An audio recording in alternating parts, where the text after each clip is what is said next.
15-ാമത്തെ വാക്യം. ഇസ്രായേലിനെ ആക്രമിക്കാൻ വരുന്നത് എവിടെ നിന്നാണ്? 38-ന്റെ 15-ാം വാക്യം.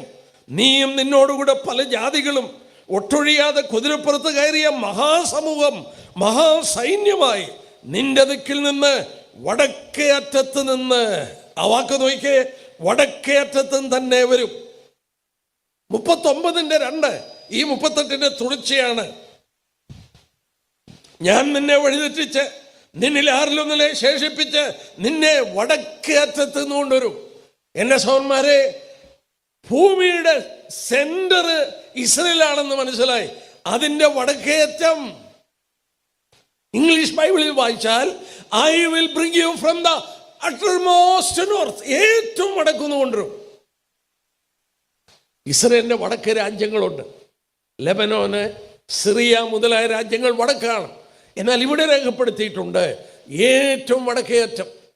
ഇസ്രായേലിന്റെ ഏറ്റവും വടക്ക് കിടക്കുന്ന സ്ഥലം റഷ്യയാണ്. റഷ്യക്കപ്പുറത്ത് രാജ്യമില്ല. റഷ്യ ആക്രമിക്കും. പക്ഷെ ഇവിടെ കണ്ടോ, നിന്നോടുകൂടെ പല രാജ്യങ്ങൾ വരും. നിന്നോടുകൂടെ പല രാജ്യങ്ങൾ വരും. ഇവിടെ 15-ാം വാക്യം മഹാസൈന്യം. പിന്നെ വായിച്ചു 16, ഒരു മേഘം പോലെ എയർഫോഴ്സ്. ദാനിയേൽ 11-40 ഒരുപാട് കപ്പലുകളോടെ വലിയ നേവൽ ഫോഴ്സ്, വലിയ എയർഫോഴ്സ്, വലിയ ആർമി. ഇത് മൂന്നും ഇവിടെ പറഞ്ഞിട്ടുണ്ട്. ഇസ്രായേലിനെ ആക്രമിക്കാൻ വരുന്നത് അങ്ങനെയാണ്. പക്ഷേ ഇത് റഷ്യയാണെന്നുള്ളതിന് യാതൊരു തർക്കവുമില്ല, ഒന്നും തർക്കമില്ല. കാരണം ആ ദിക്ക് മാത്രം നോക്കിയാൽ മതി. പിന്നെ ഇവിടെ പറഞ്ഞ പേരുകളൊക്കെ നമ്മളെ അത് മനസ്സിലാക്കി തരുന്നുണ്ട്. എന്നാൽ ഇവിടെ എനിക്ക് എടുക്കാനായിട്ടുള്ള പ്രേരണ തോന്നിയ വസ്തുത നോക്കുക. റഷ്യയോട് കൂടെ ഒരു കൂട്ടം രാജ്യങ്ങൾ ആക്രമിക്കാൻ വരുമ്പോൾ ദൈവം അവരോട് പറഞ്ഞു, നീ അവർക്ക് ലീഡറായിരിക്കണം. നോക്കിയാൽ അതിൻ്റെ 38-ാം അധ്യായത്തിൻ്റെ 7-ാം വാക്യം. നിന്റെ അടുക്കൽ കൂടിയിരിക്കുന്ന നിന്റെ സമൂഹത്തെ ഒരുക്കൊള്ളുക, നീ അവർക്ക് മേധാവിയായിരിക്കുക. ഇംഗ്ലീഷ് ബൈബിളിൽ വായിച്ചാൽ യു ബി ദ ലീഡർ. നീ വേണം ലീഡറായിരിക്കാൻ. ഈ രാജ്യങ്ങളെ എൻ്റെ ജനമായ ഇസ്രായേലിനോട് യുദ്ധത്തിന് കൊണ്ടുവരേണ്ടത് നീ ആയിരിക്കണം. മറ്റു വിധത്തിൽ പറഞ്ഞാൽ റഷ്യയുടെ നേതൃത്വത്തിൽ ഈ രാജ്യങ്ങൾ അവസാന യുദ്ധത്തിന് വരും. ഏതൊക്കെ രാജ്യങ്ങളാണ് വരുന്നത്? ഇനി നമ്മൾ ആ വിഷയത്തിലേക്കാണ് പോകുന്നത്. ഇവിടെയാണ് എന്നെയും നിങ്ങളെയും അത്ഭുതപ്പെടുത്തേണ്ട കാര്യം. ഞാനും നിങ്ങളും വന്നെത്തിയ കാലഘട്ടം ലോക അന്ത്യത്തിൻ്റെ മണിമുഴക്കം കേൾക്കുന്ന കാലഘട്ടം. എൻ്റെ സഹോദരി സഹോദരന്മാരെ, ഇനിയും സമയമില്ല. ദൈവസഭ മാറ്റപ്പെട്ട് കഴിഞ്ഞാൽ നടക്കേണ്ട യുദ്ധമാണ് ഇവിടെ രേഖപ്പെടുത്തിയത്. ഇതിനു വേണ്ടി 2600 വർഷം മുമ്പ് പറഞ്ഞ രാഷ്ട്രീയ കൂട്ടുകെട്ടുകൾ ഒന്നായി മാറി. നോക്കിയാട്ടെ, ആരൊക്കെയാണ് റഷ്യയോട് കൂടെ വരുന്നത്? നിങ്ങളെ അത്ഭുതപ്പെടുത്തും. അതിൻ്റെ 5-ാം വാക്യം നോക്കിയേ. അവരോടുകൂടെ ഒട്ടൊഴിയാതെ പരിചയം തലക്കോരിയും ധരിച്ച പാർസികൾ. ആരാണ് ഈ പാർസികൾ? ആരാണ് പാർസികൾ? പേർഷ്യ. ആരാണ് ഈ പേർഷ്യ? ഇറാൻ. ഇന്ന് വാർത്താ മാധ്യമങ്ങളിൽ നിറഞ്ഞു നിൽക്കുന്നു ഇറാൻ. ഡൊണാൾഡ് ട്രംപ് പറഞ്ഞു, അങ്ങനെ ഒരു സംസ്കാരം ഇല്ലാതാക്കും. ഒന്നും നടക്കുകയില്ല. കാരണം ഇവിടെ പറഞ്ഞ ഈ പ്രവചനം നിവർത്തിക്കാൻ റഷ്യയോടുകൂടെ ആദ്യം വരുന്ന രാജ്യം ഇസ്രായേലിനെ ആക്രമിക്കാൻ വരുന്നത് പേർഷ്യൻസ് ആണ്, ഇറാനികളാണ്. അവസാന യുദ്ധത്തിൽ ആറ്റം ബോംബ് ഉപയോഗിക്കും. നോക്കിയാട്ടെ, സക്കറിയാവ് 14 അതിൻ്റെ 12-ാം വാക്യം. യെരൂശലേമിനോട് യുദ്ധം ചെയ്യുവാൻ സകല ജാതികളെയും യഹോവ ശിക്ഷിക്കുന്ന ശിക്ഷയാവത്. അവർ നിവർന്നു നിൽക്കുമ്പോൾ തന്നെ അവരുടെ മാസം ചീഞ്ഞഴുകി പോകും, അവരുടെ കണ്ണ് തടത്തിൽ തന്നെ ചീഞ്ഞഴുകി പോകും, അവരുടെ നാവ് വായിൽ തന്നെ ചീഞ്ഞഴുകി പോകും. അന്നാളിൽ യഹോവയാൽ ഒരു മഹാഭാവം അവരുടെ ഇടയിൽ ഉണ്ടാകും. എന്താ ഈ പറയുന്നേ? ഈ പറയുന്നൊന്ന് ശ്രദ്ധിച്ചേ. യെരൂശലേമിനോട് യുദ്ധം ചെയ്യുമ്പോൾ നിവർന്നു നിൽക്കുമ്പോൾ മാംസം ചീഞ്ഞഴുകിപ്പോകും. നമുക്കറിയാം, മാംസം ചീഞ്ഞഴുകണമെങ്കിൽ ശവം നിലത്ത് വീഴണം, അടക്കണം, മണ്ണിനോട് ചേരണം, അങ്ങനെ ചീഞ്ഞഴുകും. പക്ഷെ ഇവിടെ പറയുന്നു നിവർന്നു നിൽക്കുമ്പോൾ ചീഞ്ഞഴുകിപ്പോകും. എന്താണെന്ന് ലോകം അറിഞ്ഞില്ലേ? രണ്ടാം ലോകയുദ്ധം. ഹിരോഷിമയിലും നാഗസാക്കിയിലും ആറ്റം ബോംബ് പൊട്ടി. ഹിരോഷിമയിൽ ആറ്റം ബോംബ് ആദ്യം പൊട്ടിയപ്പോൾ 60 മൈൽ ദൂരെ ഒരു വെള്ളക്കാരനുണ്ട്. ആ വെള്ളക്കാരൻ നോക്കിയപ്പോൾ ആകാശത്ത് ഒരു കൂണിൻ്റെ ഷേപ്പിൽ മേഘങ്ങൾ കണ്ടു. ഇതെന്താണെന്ന് താൻ കണ്ടിട്ടില്ല. തൻ്റെ കാറെടുത്തുകൊണ്ട് ഇത് കണ്ട സ്ഥലത്തിലോട്ട് പാഞ്ഞു ചെന്നു. താൻ അവിടെ ചെന്നപ്പോൾ ജപ്പാൻ്റെ ആൻറ്റി എയർക്രാഫ്റ്റ് യൂണിറ്റ്, വിമാനം വെടിവെച്ചിടുന്നൊരു യൂണിറ്റാണ്. 20 പേരിൽ 2 പേരെ ജീവനോടുള്ളൂ. അവരോട് ചോദിച്ചു, എന്താ സംഭവിച്ച്? അവർ പറഞ്ഞത്, ഞാൻ കുറിച്ചെടുത്തു. വിമാനം വരുന്ന ശബ്ദം കേട്ടു. അടുത്ത് വരട്ടെ എന്ന് കരുതി ഏതാണ്ട് 15,000 അടി കിളരത്തിൽ വെച്ച് അവർ ബോംബ് വർഷിച്ചു. 1500 അടി കിളരത്തിൽ വെച്ചത് പൊട്ടി. അത് പൊട്ടിക്കഴിഞ്ഞപ്പോൾ ഞങ്ങളുടെ കൂടെ ഉണ്ടായിരുന്നവരുടെ കണ്ണുകളൊക്കെ മെഴുകുപോലെ ഉരുകി കവിൾത്തടങ്ങളിലൂടെ ഒഴുകിപ്പോയി. തലച്ചോറ് പൊട്ടി മുട്ട പൊരിച്ചതുപോലെ പുറത്തു വന്നു. വായില് നാക്കൊക്കെ പുണ്ണുപോലെ പഴുത്ത് പുറത്തു വന്നു. എന്തോ പറ്റിയതാ? Nuclear radiation. ഇവിടെ കണ്ടോ, അവർ നിവർന്നു നിൽക്കുമ്പോൾ മാംസം ചീഞ്ഞഴുകിപ്പോകും, കണ്ണ് തടത്തിൽ അഴുകിപ്പോകും. എസെക്കിയേൽ 38 വായിച്ചു, 39 വായിച്ചു. ഒരു ശവം അവിടെ കിടക്കുന്ന കണ്ടാൽ റഷ്യയുടെ സൈന്യം, ഇസ്രായേലിനെ ആക്രമിച്ച സൈന്യം അവരുടെ ശവം തൊടത്തില്ല. അവിടെ നിത്യ ചുറ്റി നടക്കുന്ന മുനിസിപ്പാലിറ്റിക്കാർ അടയാളം വെക്കും. അവരെ പ്രത്യേകം എടുത്ത്, ന്യൂക്ലിയർ കണ്ടാമിനേഷൻ ഉള്ളത് കൊണ്ട് അവരെ പ്രത്യേകം അടക്കം ചെയ്യും. ഇസ്രായേൽ മടങ്ങി വന്ന് കഴിഞ്ഞു. ഇസ്രായേൽ ഒരു ന്യൂക്ലിയർ രാജ്യമായി കഴിഞ്ഞു. ഇസ്രായേലിനെ തുടച്ചു കളയുവാൻ തീവ്രവാദ ഇസ്ലാമിക് രാജ്യങ്ങൾ ഒരുങ്ങിക്കഴിഞ്ഞു. ദൈവജനത്തിൽ 2600 വർഷം മുമ്പ് പറഞ്ഞ ആ കൂട്ടുകെട്ടുകൾ റഷ്യയോട് കൂടെ ആയി കഴിഞ്ഞു.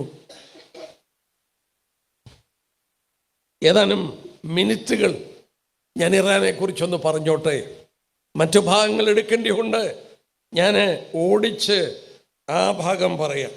ഇറാന് നമ്മൾ ഓർക്കണം, ഇറാൻ ഈ രാജ്യങ്ങൾ, ഇറാന് ഇസ്രയേലിൻ്റെയും പാശ്ചാത്യ രാജ്യങ്ങളുടെയും പക്ഷത്ത് നിന്ന ഒരു രാജ്യമാണ്. അവിടെ ഭരിച്ചിരുന്ന വ്യക്തി നമുക്കറിയാം, അവിടുത്തെ ഷാ. അദ്ദേഹം പാശ്ചാത്യ രാജ്യങ്ങളോടും ഇസ്രയേലിനോടും വളരെ സ്നേഹസമ്പന്നരായിരുന്നു. എന്നാൽ ഈ പ്രവചനം നിവർത്തിക്കപ്പെടണമെങ്കിൽ റഷ്യയുടെ ചായ്വിലോട്ട് പോകണം. എന്തോ സംഭവിച്ചെന്നറിയാമോ? ഞാൻ പറയുന്നത് നിങ്ങൾ ചരിത്രമെടുത്ത് നോക്കുക. നിങ്ങളെ ഞാൻ വെല്ലുവിളിക്കുകയാണ് എൻ്റെ സഹോദരന്മാരെ. ഈ പ്രവചനം നിവർത്തിക്കപ്പെടാൻ 1979 ഒരു സംഭവം ഉണ്ടായി. ഷാ നാടുകടത്തപ്പെട്ടു. ഇറാനിൽ ഒരു മതവിപ്ലവം ഉണ്ടായി. അയത്തുള്ള ഖൊമേനി ഭരണമേറ്റെടുത്തു. 79 അയത്തുള്ള ഖൊമേനി ഭരണമേറ്റെടുത്ത ശേഷം അദ്ദേഹം പ്രഖ്യാപിച്ചത്, ഞാൻ കുറിച്ചെടുത്തു, ഇസ്രയേലിനെ തുടച്ചു കളയേണ്ടത് മതപരവും ധാർമ്മികവുമായ കടപ്പാടാണ്. നമ്മുടെ it is a moral duty of us to eliminate Israel. ഇസ്രയേലിനെ തുടച്ചു കളയണം. അയത്തുള്ള ഖൊമേനി അതിനുവേണ്ടി അവർ എന്ത് ചെയ്തു? ലോകത്തിലെ 4ാമത്തെ സൈനിക ശക്തിയാണ് ഇറാൻ. ഒപെക് നേഷൻസിൽ 2ാമത്തെ എണ്ണ ഉൽപ്പാദിപ്പിക്കുന്ന രാജ്യമാണ്. അവർക്ക് പണമുണ്ട്. അവരെന്ത് ചെയ്തു? ഇസ്രയേലിന്റെ വടക്ക് കിടക്കുന്ന ലെബനോൻ, അവിടെ ഹെസ്ബുള്ള എന്ന് പറയുന്ന തീവ്രവാദികളെ വാർത്തെടുത്തു. ഹെസ്ബുള്ള ഇസ്രയേലിന്റെ തെക്ക് കിടക്കുന്ന യമനിൽ ഹൂത്തികളെ വാർത്തെടുത്തു, ഗാസയിലെ ഹാമാസിനെ വാർത്തെടുത്തു. ഇസ്രയേലിന് ചുറ്റും കിടക്കുന്ന രാജ്യങ്ങളിൽ തീവ്രവാദികളെ വാർത്തെടുത്തത് ആരാണ്?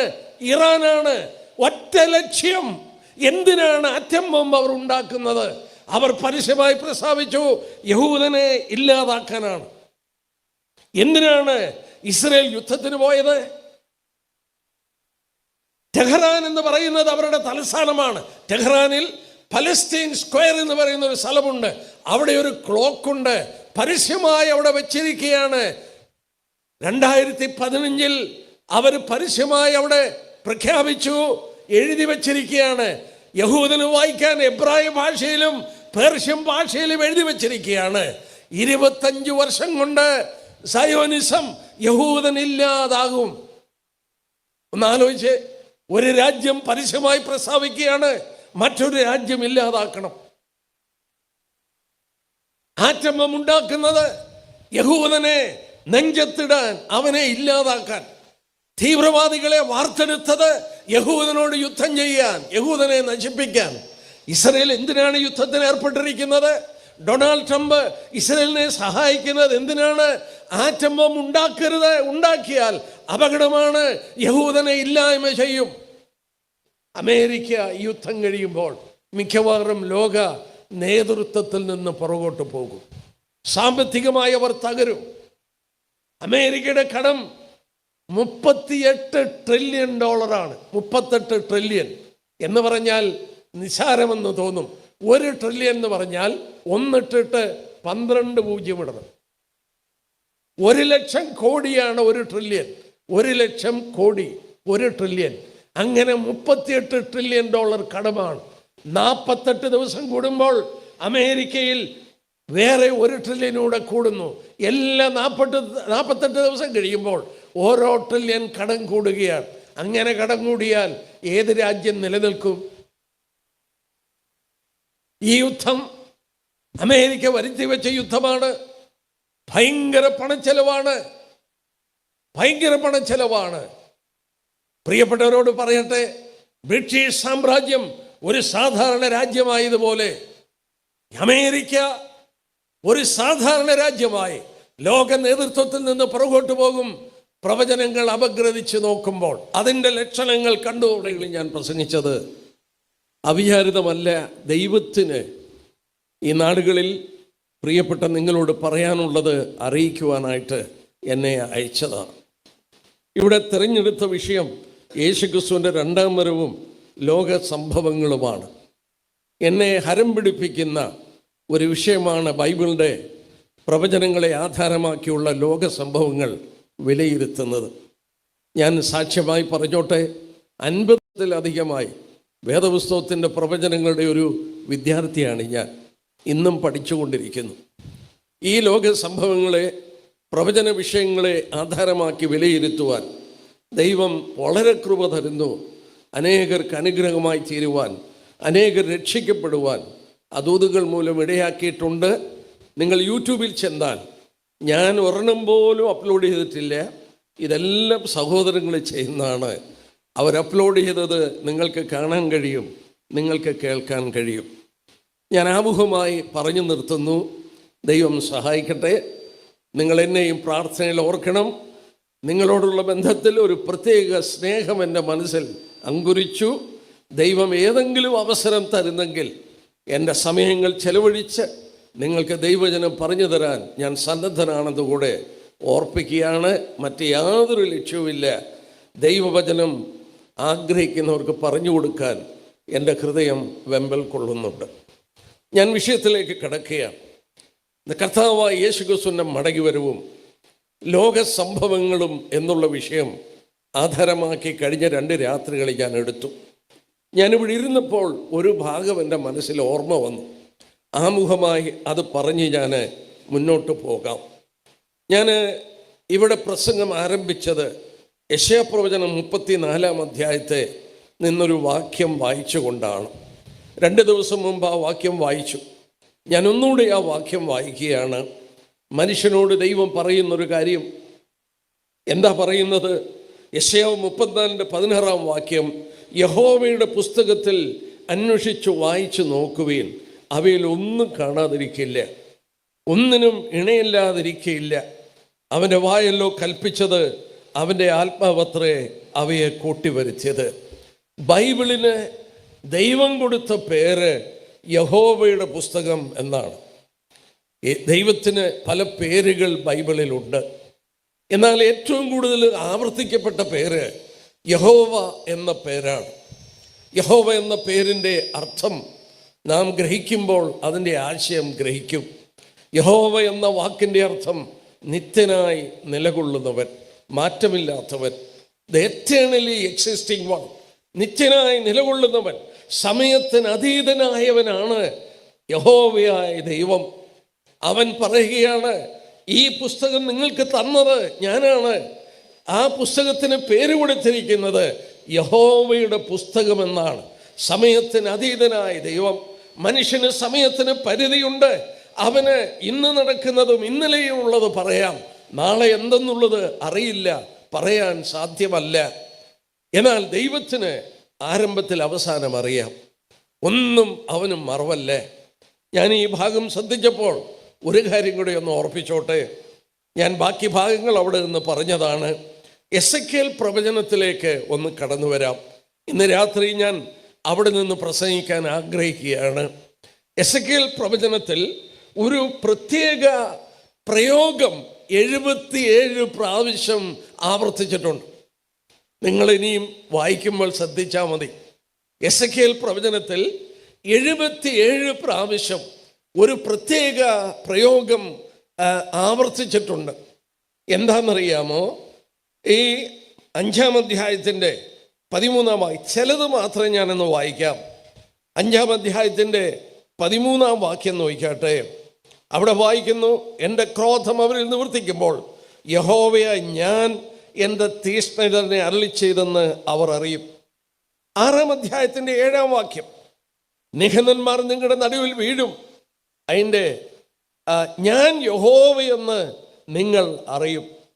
വീണ്ടും നോക്കിക്കാട്ടെ, 10-ാം വാക്യം, ഞാൻ യഹോവയെന്ന് നിങ്ങൾ അറിയും. 13-ാം വാക്യം അതിൻ്റെ അവസാനം, ഞാൻ യഹോവയെന്ന് നിങ്ങൾ അറിയും. 14-ന്റെ അവസാനം, അപ്പോൾ ഞാൻ യഹോവയെന്ന് അവർ അറിയും. 77 പ്രാവശ്യമാണ് എസെക്കിയേലിൽ ഈ പദപ്രയോഗം ആവർത്തിച്ചിട്ടുള്ളത്. ദൈവം സംഭവിക്കുന്നതിന് മുമ്പ് കാര്യങ്ങൾ പറയുകയാണ്. ഉദാഹരണമായിട്ട്, പാലും തേനും ഒഴുകുന്ന ദേശമാണ് കനാൻ നാട്. ഇസ്രയേലിൻ്റെ ദേശം പാലും തേനും ഒഴുകുന്ന നാടാണ്.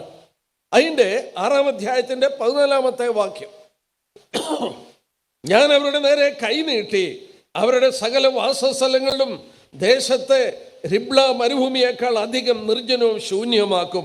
അപ്പോൾ ഞാൻ യഹോവയെന്ന് അവർ അറിയും. ഇത് സംഭവിക്കുന്നതിന് മുമ്പ് ദൈവം പറഞ്ഞു ഇത് സംഭവിക്കും, അപ്പോൾ നിങ്ങൾ അറിയും ഞാൻ യഹോവയാണ് എന്ന് പറഞ്ഞതിൻ്റെ അർത്ഥം എന്താണ്? സംഭവിക്കുന്നതിന് മുമ്പ് ദൈവം പറഞ്ഞു, അത് സംഭവിച്ച് കഴിയുമ്പോൾ ഞാൻ സമയത്തിന് അതീതനായ ദൈവമാണെന്ന് നിങ്ങൾ അറിയും, ഞാൻ നിത്യനാണെന്ന് നിങ്ങൾ അറിയും, എനിക്കൊന്നും മറവല്ലെന്ന് നിങ്ങൾ അറിയും, ഞാൻ യഹോവയായ ദൈവമെന്ന് നിങ്ങൾ അറിയും. 77 പ്രാവശ്യം ആ വാക്ക് എസെക്കിയേലിൽ ആവർത്തിച്ചിട്ടുണ്ട്. എന്നാൽ ഈ 77 പ്രാവശ്യം ദൈവം പറയുന്നത് ദൈവമാണ്, അവൻ യഹോവയാണ്, നിത്യനാണെന്ന് മനസ്സിലാക്കാനായിട്ടുള്ള ഒരു മാർഗം മുമ്പ് കൂട്ടി പറഞ്ഞിട്ട് അത് നടക്കുമ്പോൾ ദൈവം ഞാനാണ് നിത്യനെന്നുള്ളത് നിങ്ങൾ അറിയും. ഈ പുസ്തകത്തിൽ ഒരു പ്രത്യേക ഭാഗം ലോകാന്ത്യ സംഭവങ്ങളോടുള്ള ബന്ധത്തിൽ, ദൈവപുത്രൻ്റെ മടങ്ങിവരവിനുള്ള ബന്ധത്തിൽ ഒരു വാക്യം വായിച്ചുകൊണ്ട് ഞാൻ ആരംഭിക്കുകയാണ്. ഏതാണ്ട് 5 അധ്യായം അപഗ്രഥിക്കേണ്ടത് ആവശ്യമാണ്. എൻ്റെ മുന്നിലുള്ള പരിമിതമായ സമയം ഈ 5 അധ്യായങ്ങൾ മുഴുവൻ നോക്കാൻ കഴിയുമോ എന്ന് എനിക്കറിയില്ല. എന്നാൽ ലോക സംഭവങ്ങളിൽ അതിപ്രധാനമായ ഒരു വിഷയം ഞാനിവിടെ നിന്ന് അടർത്തിയെടുക്കുകയാണ്. ഞാൻ ഉദ്ദേശിച്ചത് എസെക്കിയേൽ 35, 36, 37, 38, 39 5 അധ്യായങ്ങൾ ലോകത്തിൻ്റെ അന്ത്യത്തിൽ സംഭവിക്കേണ്ട സംഭവങ്ങളാണ്. മറ്റു വിധത്തിൽ പറഞ്ഞാൽ യേശുക്രിസ്തു വരുന്നതിന് അല്പം മുമ്പ് സംഭവിക്കുന്ന കാര്യങ്ങളാണ്. ക്രിസ്തുവിൻ്റെ വരവിനോടുള്ള ബന്ധത്തിൽ നടക്കേണ്ട സംഭവങ്ങളാണ്. അങ്ങനെ സംഭവിക്കേണ്ട കാര്യങ്ങൾക്ക് തിരുവചനത്തിൽ രേഖപ്പെടുത്തിയിട്ടുണ്ട്. ഇൻ ദ ലേറ്റർ ഡേയ്സ്, അന്ത്യകാലത്തിൽ നിവർത്തിക്കപ്പെടും എന്ന് പറയുന്നുണ്ട്. ഞാനതിൽ ഒരു വാക്യം വായിച്ച് ആത്മാവെന്നെ നടത്തുന്നതും പ്രേരിപ്പിക്കുന്നതും അനുസരിച്ച് ഞാൻ പറഞ്ഞുകൊള്ളാം. എസെക്കിയേൽ പ്രവചനം 38-ാം അധ്യായം അതിൻ്റെ 8-ാമത്തെ വാക്യം ഒന്ന് വായിക്കാം. എസെക്കിയേൽ പ്രവചനം 38-ാം അധ്യായത്തിൻ്റെ 8-ാമത്തെ വാക്യം. ലോക സംഭവങ്ങളെ യേശുക്രിസ്തുവിന്റെ മടങ്ങിവരവിനുള്ള ബന്ധത്തിൽ അപഗ്രഥിക്കുകയാണ് നമ്മൾ. 8-ാം വാക്യം നോക്കിയാട്ടെ. ഏറിയ നാൾ കഴിഞ്ഞിട്ട് നീ സന്ദർശിക്കപ്പെടും. വാളിനൊഴിഞ്ഞു പോന്നതും പല ജാതികളിൽ നിന്ന് ശേഖരിക്കപ്പെട്ടതുമായ ഒരു രാജ്യത്തിൽ നീ ഒടുക്കം വന്നു ചേരും. നിരന്തര ശൂന്യമായി കിടന്നിരുന്ന ഇസ്രായേൽ പർവ്വതങ്ങളിൽ തന്നെ. എന്നാൽ അവർ ജാതികളുടെ ഇടയിൽ നിന്ന് വന്ന് എല്ലാവരും നിർഭയമായി വസിക്കും. നീ മഴക്കോൾ പോലെ കയറി വരും. നീ നിന്റെ എല്ലാ പടക്കൂട്ടങ്ങളും നിങ്ങളോട് കൂടെ പല ജാതികളും മേഘം പോലെ ദേശത്തെ മൂടും. ഈ പ്രവചനം എന്ന് നിവർത്തിക്കപ്പെടേണ്ടതാണ്. അവിടെ രേഖപ്പെടുത്തിയിട്ടുണ്ട്, ഏറിയ നാൾ കഴിയണം. നീ ഒടുക്കം എന്ന് ചേരും. In the later days. ഞാനൊന്ന് പറഞ്ഞു പോകട്ടെ.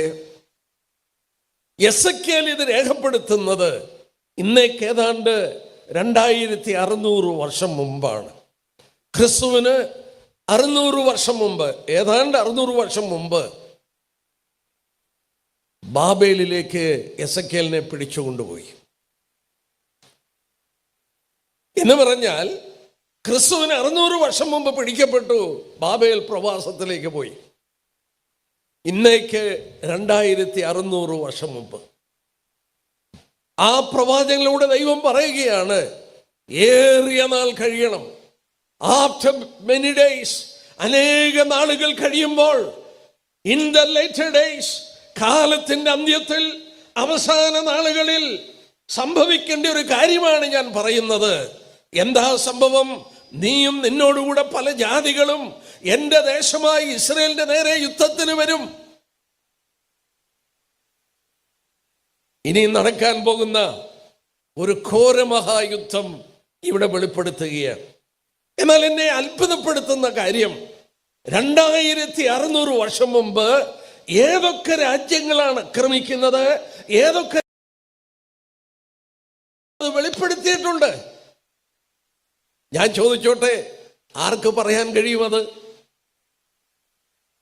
ഇന്ന് രാത്രി ഞങ്ങളെ കേൾക്കുന്നവരോട് പറയട്ടെ, അങ്ങനെ രാജ്യങ്ങൾ പോലും വന്നില്ല. മുമ്പ് സർവ്വജ്ഞാനിയായ ദൈവം, ഒന്നും മറവല്ലാത്ത ദൈവം എന്റെ ജനത്തെ ആക്രമിക്കും. എന്നാൽ ഇവിടെ ചില കാര്യങ്ങൾ ഞാനൊന്ന് ഓർപ്പിച്ചു കൊള്ളട്ടെ. ഇവിടെ എന്നാണെന്നുള്ളത് രേഖപ്പെടുത്തിയിട്ടുണ്ട്. ഒടുക്ക നാളിലാണ് അവർ വരുന്നത്, ഇസ്രായേൽ പർവ്വതങ്ങളിലാണ്. എന്നാൽ ഇവിടെ രേഖപ്പെടുത്തിയിട്ടുണ്ട്, പല ജാതികളിൽ നിന്ന് മലയാളത്തിൽ രേഖപ്പെടുത്തിയത്, ഇംഗ്ലീഷിൽ രാഷ്ട്രങ്ങൾ എന്നാണ്, നേഷൻസ്. പല രാഷ്ട്രങ്ങളിൽ നിന്ന് ശേഖരിക്കപ്പെട്ട ഒരു രാജ്യം.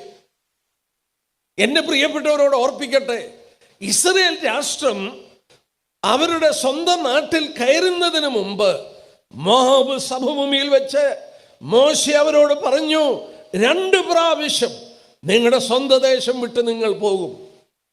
നിങ്ങളെ കൊണ്ടുചെല്ലുന്നത് പാലും തേനും ഒഴുകുന്ന ദേശത്താണ്. ദൈവത്തെ അനുസരിക്കാത്തതിന്റെ ഫലമായി 2 പ്രാവശ്യം നിങ്ങൾ നിങ്ങളുടെ സ്വന്തം ദേശം വിട്ടുപോകും. 3 പ്രാവശ്യം പറഞ്ഞിട്ടില്ല, 2 പ്രാവശ്യം അവിടെ നിന്ന് നിങ്ങൾ ചിതറിക്കപ്പെടും. ഞാൻ ഒന്ന് കാണിക്കാം.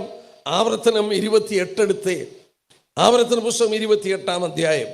മോശെ അവരോട് പറയുകയാണ്, ഈ 2 പ്രാവശ്യം നിങ്ങൾ ലോകത്തിൽ ചിതറിക്കപ്പെടും, ലോകത്തിൽ പോകുമെന്ന് പറയുമ്പോൾ എവിടോട്ടൊക്കെയാ പോകുന്നതെന്ന് പറഞ്ഞിട്ടുണ്ട്. അത് അത്ഭുതമാണ്. നമ്മൾ ഓർക്കണം, അവരൊരു രാഷ്ട്രമായിട്ടില്ലേ. ഒരു രാഷ്ട്രമാകുന്നതിന് മുമ്പ് പറയുകയാണ്, അതായത് കനാനിൽ കയറുന്നതിന് മുമ്പ് പറയുകയാണ്. ഒന്നാമത് പറഞ്ഞ നോക്കാട്ടെ, ദൈവത്തെ അനുസരിക്കാതെ വരും. അതിന്റെ ഫലമായി 32-ാം വാക്യം, നിന്റെ പുത്രന്മാരും പുത്രിമാരും അന്യജാതിക്ക് അടിമയാകും. അന്യജാതി, ജാതികൾ എന്നല്ല, അന്യജാതി, അനദർ നേഷൻ, ഏകവചനമാണ്. ഒരു അന്യദേശത്ത് നീ അടിമയാകും. സൗരന്മാരെ എന്നെ കേൾക്കുന്ന പ്രിയപ്പെട്ടവരെ, ബൈബിള് സത്യമാണ്, കൃത്യമാണ്. കർത്താവ് പറഞ്ഞു, ഇതിന്റെ വള്ളിക്കും പുള്ളിക്കും വ്യത്യാസം വരത്തില്ല. ക്രിസ്തുവിന് 600 വർഷം മുമ്പ് ബാബേൽ എന്ന് പറയുന്ന ഒരു രാജ്യത്തിൽ അവരെ അടിമകളാക്കി. 600 വർഷം മുമ്പ് ബാബേൽ പ്രവാസത്തിൽ പോയി. അത് നടക്കുന്നതിന് എത്രയോ വർഷം മുമ്പ് മോശ പറഞ്ഞു, നീയും നിന്റെ പുത്രന്മാരും ഒരു അന്യജാതിക്കടിമയാകും. 70 വർഷം പ്രവാസം കഴിഞ്ഞ്, പ്രവാചകന്മാർ രേഖപ്പെടുത്തിയ പോലെ 70 വർഷം പ്രവാസം കഴിഞ്ഞ്, അവരുടെ അടിമത്വം കഴിഞ്ഞ് മടങ്ങി വന്ന് അവരുടെ പട്ടണം പണിതു, അവരുടെ ദേവാലയം പണിതു. അതിൻ്റെ ചരിത്രമൊക്കെ എസ്ര, നെഹമ്യ മുതലായ ഗ്രന്ഥങ്ങളിൽ നമ്മൾ വായിക്കുന്നുണ്ട്. നിങ്ങൾ വീണ്ടും നിങ്ങളുടെ ദേശത്ത് പാർക്കും, എന്നാൽ ഒരിക്കൽ കൂടെ നിങ്ങൾ ലോകത്തിൽ ചിതറിപ്പോകും. രണ്ടാമത് ഇവിടെ പറഞ്ഞു നോക്കിയാട്ടെ, അതിൻ്റെ 64-ാമത്തെ വാക്യം, അതേ അധ്യായത്തിൻ്റെ 64-ാമത്തെ വാക്യം. യഹോവ നിന്നെ ഭൂമിയുടെ ഒരറ്റം മുതൽ മറ്റേ അറ്റം വരെ സർവ്വജാതികളുടെയും ഇടയിൽ ചിതറിക്കും. ആദ്യം പറഞ്ഞു, നീ ഒരു അന്യജാതിക്കടിമയാകും. ബാബേൽ പ്രവാസത്തിൽ ക്രിസ്തുവിന് 600 വർഷം മുമ്പ് അവരടിമകളായി പോയി, മടങ്ങി വന്ന് രാജ്യം സ്ഥാപിച്ചു. രണ്ടാമത് മോശ പറഞ്ഞു, നിങ്ങൾ ഭൂമിയുടെ ഒരറ്റം മുതൽ മറ്റേ അറ്റം വരെ ചിതറിക്കപ്പെടും.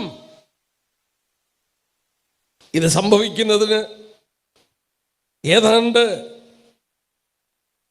40 വർഷം മുമ്പ് ലൂക്കോസിന്റെ സുവിശേഷം നോക്കിക്കാട്ടെ. ലൂക്കോസിന്റെ സുവിശേഷം അതിൻ്റെ 21-ാമത്തെ അധ്യായം, അവിടെ രേഖപ്പെടുത്തിയിട്ടുണ്ട്. കർത്താവ് 24-ാം വാക്യം, ലൂക്കോസ് 21:24, അത് സംഭവിക്കുന്നതിന് 40 വർഷം മുമ്പ് പറഞ്ഞു, അവർ വാളിന്റെ വായ്ത്തലയാൽ വീഴും, അവരെ സകല ജാതികളിലേക്കും ബദ്ധരായി കൊണ്ടുപോകും. ജാതികളുടെ കാലം തികയോളം ജാതികൾ യെരൂശലേമിനെ ചവിട്ടിക്കളയും. എൻ്റെ പ്രിയപ്പെട്ടവരെ, മോശ പറഞ്ഞു, യേശുക്രിസ്തു പറഞ്ഞു, നിങ്ങൾ ഭൂമിയുടെ ഒരറ്റം മുതൽ മറ്റേ അറ്റം വരെ ചിതറിക്കപ്പെടും. ഈ രാത്രി ഞാൻ ചോദിച്ചോട്ടെ, യഹൂദൻ എങ്ങനെയാണ് കൊച്ചിയിൽ വന്ന് പാർത്തത്? യഹൂദൻ എങ്ങനെയാണ് മാളയിൽ വന്ന് പാർത്തത്? യഹൂദൻ എങ്ങനെയാണ് ചേന്നമംഗലത്ത് വന്ന് പാർത്തത്? കേരളത്തിൽ എങ്ങനെ യഹൂദൻ വന്നു? കേരളം ഒരു ഭൂപടം എടുത്താൽ ലോകത്തിന്റെ ഒരു അറ്റമാണ്. ഞാൻ തൃശ്ശൂരിനടുക്കലുള്ള മാളയിൽ അതിൻ്റെ റോഡിൽ നിന്ന് പ്രസംഗിച്ചിട്ടുണ്ട്. കടക്കാരെ നോക്കി ഞാൻ പ്രസംഗിച്ചു, നിങ്ങൾക്ക് നിങ്ങളുടെ ദേശത്തിൻ്റെ പേരിൻ്റെ അർത്ഥം അറിയാമോ? മാള എന്ന് പറയുന്ന വാക്ക് എബ്രായ വാക്കാണ്, എബ്രായ വാക്ക്. യഹൂദന്മാർ അവിടെ പാർത്തപ്പോൾ ആ സ്ഥലത്തിന് അവർ പേരിട്ടു മായില്ലാഹ. അത് ലോപിച്ച് പിന്നീട് മാളയായി. മായില്ലാഹ എന്ന് പറഞ്ഞാൽ അതിന്റെ അർത്ഥം എന്നാണെന്നറിയാമോ? അഭയസ്ഥാനം, പ്ലേസ് ഓഫ് റെഫ്യൂജ്. അവരെ ഉപദ്രവിക്കാത്തൊരു സ്ഥലമുണ്ട്, കേരളം, ഇന്ത്യ. ഈ ഇന്ത്യയിൽ അവരെ ഉപദ്രവിച്ചില്ല. ലോകത്തിന്റെ എല്ലാ കോണിലും അവരെ വാളുകൊണ്ട് വെട്ടിക്കൊന്നു. കേരളത്തിൽ അവരെ ഉപദ്രവിച്ചില്ല. അവരതിന് പേരിട്ടു മായില്ലാഹ, മാള എന്ന് പേര് വിളിച്ചു, അഭയസ്ഥാനമെന്ന് അവർ പറഞ്ഞു. ഞാൻ അവിടെ നിന്ന് ചോദിച്ചു നാട്ടുകാരോട്, നിങ്ങളുടെ ദേശത്തിന്റെ പേരിന്റെ അർത്ഥം നിങ്ങൾക്കറിയാമോ? അവരോട് പിന്നീട് അതോടുള്ള ബന്ധത്തിൽ ഞാൻ പ്രസംഗിച്ചു. യഹൂദന്റെ സെമിട്രി, അവനെ അടക്കിയിരിക്കുന്ന കല്ലറയുടെ വശത്ത് നിന്നുകൊണ്ട് ഞാൻ വലിയൊരു മീറ്റിംഗ് 2-3 ദിവസം പ്രസംഗിച്ചു. എനിക്കുണ്ടായ ആവേശം പറയാൻ നിവൃത്തിയില്ല.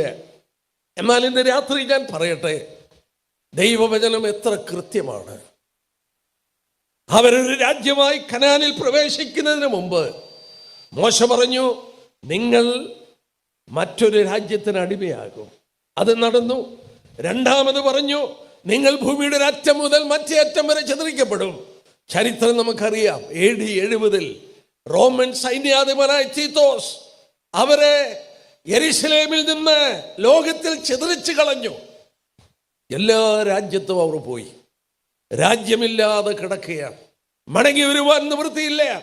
കാലത്തിന്റെ അന്ത്യം യേശുക്രിസ്തു വരുന്നതിന് അല്പം മുമ്പ് അവർ മടങ്ങി വന്നെങ്കിലേ കഴിയുള്ളൂ. വേദപുസ്തക പ്രവചനം, അന്ത്യകാല പ്രവചനം ഒരെണ്ണമെങ്കിലും നിവർത്തിക്കപ്പെടണമെങ്കിൽ യഹൂദൻ രാഷ്ട്രമായി പിറന്നു വീണെങ്കിലേ കഴിയുള്ളൂ.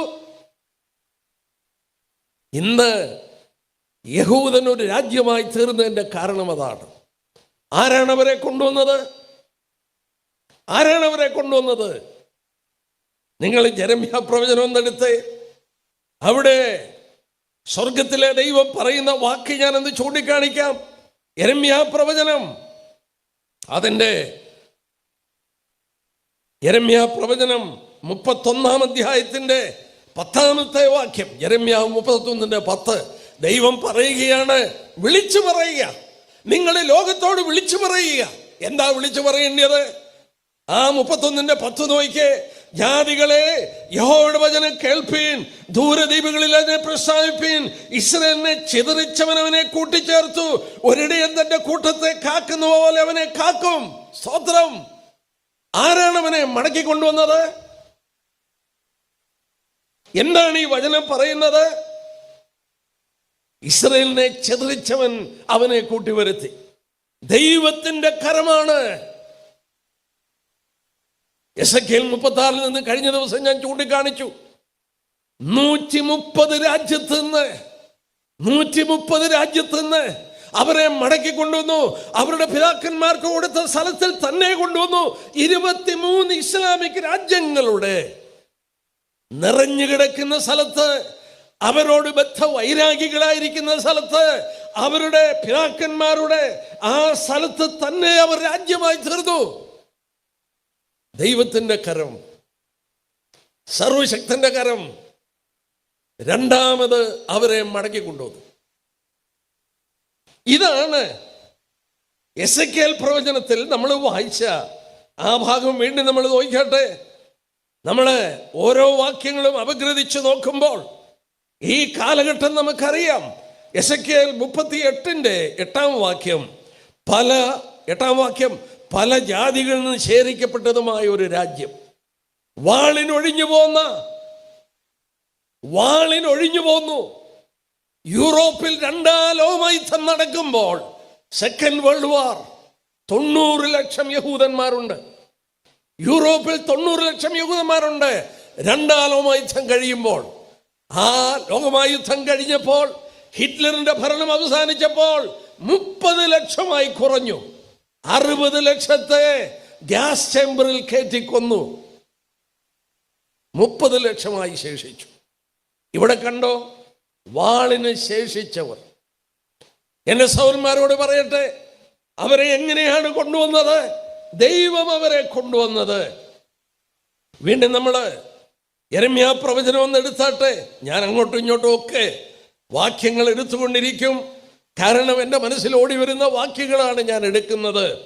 നോക്കിക്കട്ടെ, ദൈവം എങ്ങനെ അവരെ കൊണ്ടുവരും. ദൈവം പറഞ്ഞൊരു വാക്യം ഞാൻ വായിക്കാം. യെരമ്യാ പ്രവചനം 17:16 വാക്യം. ഇതാ, ഞാൻ അനേകം മീൻപിടുത്തക്കാരെ വരുത്തും, അവരവരെ പിടിക്കും.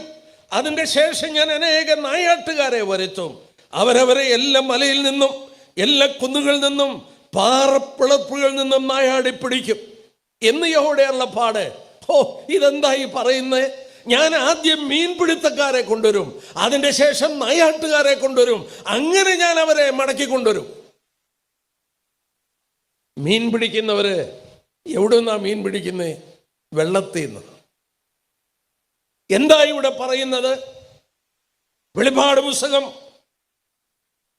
17-ാം അധ്യായത്തിന്റെ 15-ാം വാക്യത്തിൽ വായിക്കുന്നു, നീ കണ്ട വെള്ളം ഭാഷകളും വംശങ്ങളും പുരുഷാരങ്ങളുമാണ്. ലോക ജനതയെ സമുദ്രമായി തിരുവചനത്തിൽ പറയുന്നു. വെളിപ്പാട് 17:15. യഹൂദൻ എവിടെയാണ്? ഈ ലോക ജലത്തിൽ മുങ്ങിക്കിടക്കുകയാണ്, രാഷ്ട്രങ്ങളുടെ ഇടയിൽ മുങ്ങിക്കിടക്കുകയാണ്. അവിടെ നിന്ന് മീൻപിടുത്തക്കാരെ കൊണ്ട് നിങ്ങളെ പിടിക്കും. എനിക്ക് വിശദമായി എടുക്കണമെന്നുണ്ട്, പക്ഷേ ഒന്ന് രണ്ട് വാക്കിൽ ഞാൻ പറഞ്ഞു നിർത്താം. 1897 സയനിസ്റ്റ് മൂവ്മെന്റ് തിയഡോർ ഹെർസലിന്റെ നേതൃത്വത്തിൽ ബാസ്ലി എന്ന് പറയുന്ന സ്ഥലത്ത് സിയോണിസ്റ്റ് മൂവ്മെന്റ്. പലസ്തീനിലോട്ട് ആരെങ്കിലും പോയാൽ അവർക്ക് അവിടെ ചെന്ന് അറബികളോട് സ്ഥലം മേടിക്കാൻ പണം കൊടുക്കാം. ഒന്ന് ആലോചിച്ചു നോക്കിക്കേ. പലസ്തീനിലോട്ട് യഹൂദനും പോണ്ട. എന്താ കാരണം? അവിടെ ജീവിക്കുന്നത് അവരുടെ ശത്രുക്കളാണ്. അവിടെ മഴയില്ല, അവിടെ മരുഭൂമിയാണ്, അവിടെ ജനങ്ങളില്ല, അവിടെ മൃഗങ്ങളില്ല. അവിടോട്ട് പോകുമോ? എന്നാൽ സൗജന്യമായി പണം കൊടുത്തു, നിങ്ങൾ പോയി മേടിക്കുക. അന്നത്തെ കാലത്ത് സിയോണിസ്റ്റ് മൂവ്മെന്റുകാർ കൊടുത്തത് $20 ദശലക്ഷം. $20 മില്യൺ. വലിയ ധനികരുണ്ടായിരുന്നു യഹൂദന്മാർ. അവർ യൂറോപ്പിലുള്ളവര് $20 ദശലക്ഷം കൊടുത്ത് ഏതാണ്ട് 3.5 ലക്ഷം ഏക്കർ മരുഭൂമി അറബികളുടെ കയ്യിൽ നിന്ന് മേടിച്ചു. അറബികൾക്ക് വേണ്ട, ഒന്നിനും കൊള്ളത്തില്ല, വെറും മരുഭൂമി, വെള്ളമില്ല, വൃക്ഷമില്ല, മനുഷ്യനില്ല, ഒരു പുല്ലുമില്ല, ആർക്കും വേണ്ടാതെ കിടക്കുന്ന സ്ഥലം. യഹൂദൻ 3.5 ലക്ഷം ഏക്കർ $20 ദശലക്ഷം കൊടുത്ത് നെഗവ് മരുഭൂമിയുടെ പ്രദേശങ്ങൾ അവിടെ ഒക്കെ മേടിച്ചു. അറബികള് സന്തോഷത്തോടെ വിറ്റു. മീൻപിടുത്തക്കാർ ഒന്നാം ലോകയുദ്ധം കഴിയുമ്പോൾ ഏതാണ്ട് 1 ലക്ഷം ആളുകൾ അവിടെ കയറി. 1880-കളിൽ 10,000 യഹൂദൻ അവിടെ ഇല്ല. ഒന്നാം ലോകയുദ്ധം 1914 തൊട്ട് 18 വരെ 4 വർഷത്തെ നീണ്ടിരുന്ന യുദ്ധം കഴിഞ്ഞപ്പോൾ ഏതാണ്ട് 1 ലക്ഷം യഹൂദൻ അവിടെ കുടിയേറി. തീർന്നില്ല. ദൈവം പറഞ്ഞു, അതിന് ശേഷം ഞാൻ നായാട്ടുകാരെ വരുത്തും. അവരെന്താ ചെയ്യുന്നത്? അവർ ഒളിച്ചിരിക്കുന്ന മലയിൽ നിന്നും കുന്നുകളിൽ നിന്നും പാറപ്പിളർപ്പുകളിൽ നിന്ന് നായാടി പിടിക്കും. 2ാം ലോകയുദ്ധം ചരിത്രം അറിയാവുന്നവർക്കറിയാം. അന്ന് നാസി പടയാളികൾ യഹൂദനെ വേട്ടയാടി, ഒളിച്ചിരിക്കുന്ന സ്ഥലങ്ങളിൽ വേട്ടയാടി. നിങ്ങൾ കേട്ട് കാണും, ജനറൽ ഐക്മൻ, ഹിറ്റ്ലറിന്റെ ഒരു ജനറലാണ്. അദ്ദേഹം ഗ്യാസ് ചേമ്പറിൽ യഹൂദനെ കൊല്ലാൻ എല്ലാ ദിവസവും 5000 യഹൂദനെ സപ്ലൈ ചെയ്തുകൊണ്ടിരുന്നു. 5000 യഹൂദന്മാരെ നിങ്ങളൊന്ന് ആലോചിച്ച് നോക്കിയേ. അവരെ കൊണ്ടുവന്ന് ട്രെയിനിൽ കൊണ്ടുവന്ന് ഗ്യാസ് ചേമ്പറിൽ കയറ്റി കൊല്ലുകയാണ്. അയ്യോ, ഭയങ്കരമാണ്. അതൊന്നും വിവരിക്കാൻ സമയം പോരാ. എന്നാൽ ഞാൻ പറയട്ടെ, അവർക്ക് യൂറോപ്പിൽ ജീവിക്കാൻ നിവൃത്തിയില്ല, എങ്ങും താമസിക്കാൻ നിവൃത്തിയില്ല. 2ാം ലോകയുദ്ധത്തിൽ 90 ലക്ഷം യഹൂദൻ ഉണ്ടായിരുന്നവരെ 30 ലക്ഷമായി കൊന്നൊടുക്കി. അവര് അവിടെ നിന്ന് പലായനം ചെയ്തു. കപ്പലുകളിലും മറ്റുമായി പലസ്തീന്റെ മണ്ണിൽ പലായനം ചെയ്തു. 2ാം ലോകയുദ്ധം കഴിയുമ്പോൾ 6.25 ലക്ഷം യഹൂദൻ അവിടെ വരുന്നു. ഒന്നാലോചിച്ച്, 10,000 യഹൂദൻ ഇല്ലാതെ കിടന്ന സ്ഥലത്ത് ദൈവം പറഞ്ഞ പോലെ ആദ്യം ഞാൻ മീൻപിടുത്തക്കാരെ കൊണ്ടുവരും, അതിന് ശേഷം നായാട്ടുകാരെ കൊണ്ടുവരും, അവരെ കൊണ്ട് ഞാൻ ഇവരെ മടക്കി കൊണ്ടുവരും. എൻ്റെ പ്രിയപ്പെട്ടവരെ, നമ്മൾ എസെക്കിയേൽ 38 നമ്മുടെ വിഷയം. അവിടെ നമ്മൾ വായിച്ചു, പല ജാതികളിൽ നിന്ന് ശേഖരിച്ചു, വാളിനൊഴിഞ്ഞു പോന്നു. ഇത് ആശ്ചര്യമായി ഇന്ന് നടക്കുന്ന സംഭവമാണ്. ലോകാന്ത്യ സംഭവങ്ങളിൽ ഇന്ന് നടക്കുന്ന സംഭവമാണിത്. നേരത്തെ സംഭവിച്ചതല്ല. ഇത് സംഭവിച്ചത് ആഗോളമായി ചിതറിപ്പോയ ശേഷം, അവരെ കൊന്നൊടുക്കിയ ശേഷം ശേഷിച്ചവർ, വാളിന് ശേഷിച്ചവരെ സ്വർഗത്തിലെ ദൈവം 130 രാജ്യത്ത് നിന്ന് അവരുടെ പിതാക്കന്മാർക്ക് കൊടുത്ത രാജ്യത്തിൽ കൊണ്ടുവന്ന് കഴിയുമ്പോൾ ഇവിടെ വായിക്കുന്നു, അവസാനം ഒരു യുദ്ധം നടക്കും. ആരാണ് ഈ യുദ്ധം നടത്തുന്നത്? നമ്മൾ അല്പം വിശദമായി നോക്കാൻ പോവുകയാണ്. ഒരു കൂട്ടം ആളുകള് യുദ്ധത്തിന് വരുന്നു, ഒരു കൂട്ടം ആളുകള് അതിനെ എതിർക്കുന്നു. ഇനി ഞാൻ പറയട്ടെ, ഇത് മനസ്സിലാക്കണമെങ്കിൽ ഇസ്രയേലിന് കൊടുത്ത സ്ഥലം മനസ്സിലാക്കണം. നോക്കാം, ഈ 38-ാം അധ്യായത്തിൻ്റെ അതിൻ്റെ 11-ാം വാക്യത്തിന്റെ അവസാനം നോക്കിയേ. എസെക്കിയേൽ 38-11 വാക്യം അവസാനം. ശൂന്യമായിരുന്നിട്ട് വീണ്ടും നിവാസികളുള്ള സ്ഥലങ്ങളും നേരെയും ജാതികളിൽ നിന്ന് ശേഖരിക്കപ്പെട്ടും കന്നുകാലികളും ധനത്തെയും സമ്പാദിച്ച് ഭൂമിയുടെ മധ്യേ വസിച്ചുമിരിക്കുന്ന ഒരു ജനം. യഹൂദൻ എവിടെ വസിക്കുന്നത്? ഭൂമിയുടെ മധ്യേ. ഭൂമിയുടെ മധ്യഭാഗം എവിടെയാണ്? അമേരിക്കയാണോ? അല്ല. ഭൂമിയുടെ മധ്യഭാഗം 3 വേദഭാഗങ്ങൾ ബൈബിളിൽ കാണുന്നുണ്ട്. ഒന്നിവിടം ഭൂമിയുടെ മധ്യേ വസിക്കുന്നു യഹൂദൻ. എസെക്കിയേൽ 5:5 ഭൂമിയുടെ മധ്യേ അവർ വസിക്കുന്നു. 1000 ആണ്ട് വാഴ്ച യേശു ക്രിസ്തു മടങ്ങി വരുമ്പോഴും നമ്മൾ വീണ്ടും വായിക്കുന്നുണ്ട്.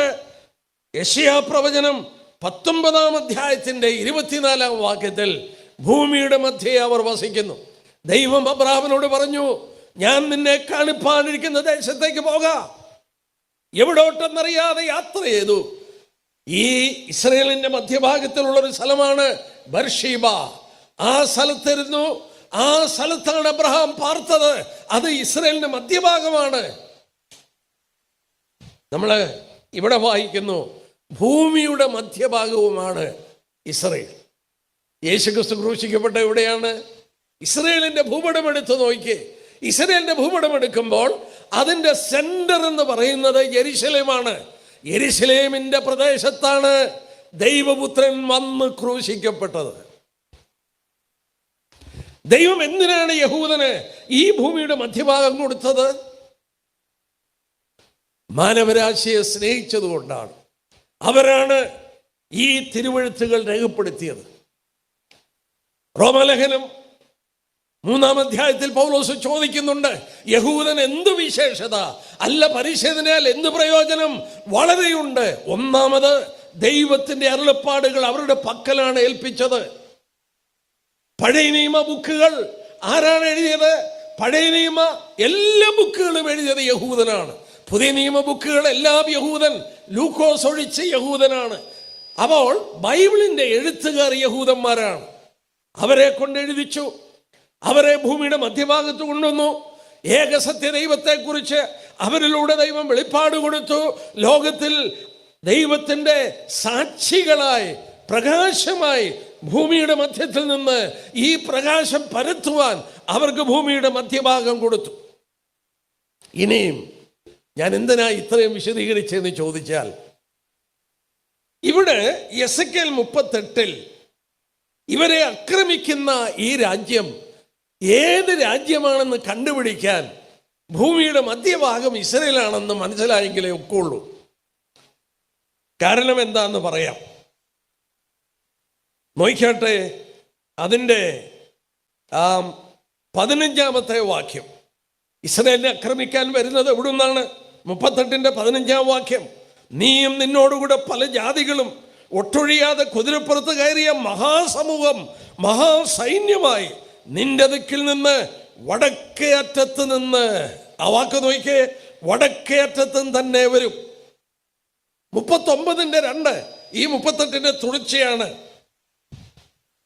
ഞാൻ നിന്നെ വഴിതെറ്റിച്ച് നിന്നിൽ ആരിലൊന്നിലെ ശേഷിപ്പിച്ച് നിന്നെ വടക്കേ അറ്റത്ത് നിന്ന് കൊണ്ടുവരും. എന്റെ സഹോദരന്മാരെ, ഭൂമിയുടെ സെന്റർ ഇസ്രയേലാണെന്ന് മനസ്സിലായി. അതിന്റെ വടക്കേയറ്റം ഇംഗ്ലീഷ് ബൈബിളിൽ വായിച്ചാൽ I will bring you from the uttermost north, ഏറ്റവും വടക്കുന്ന് കൊണ്ടുവരും.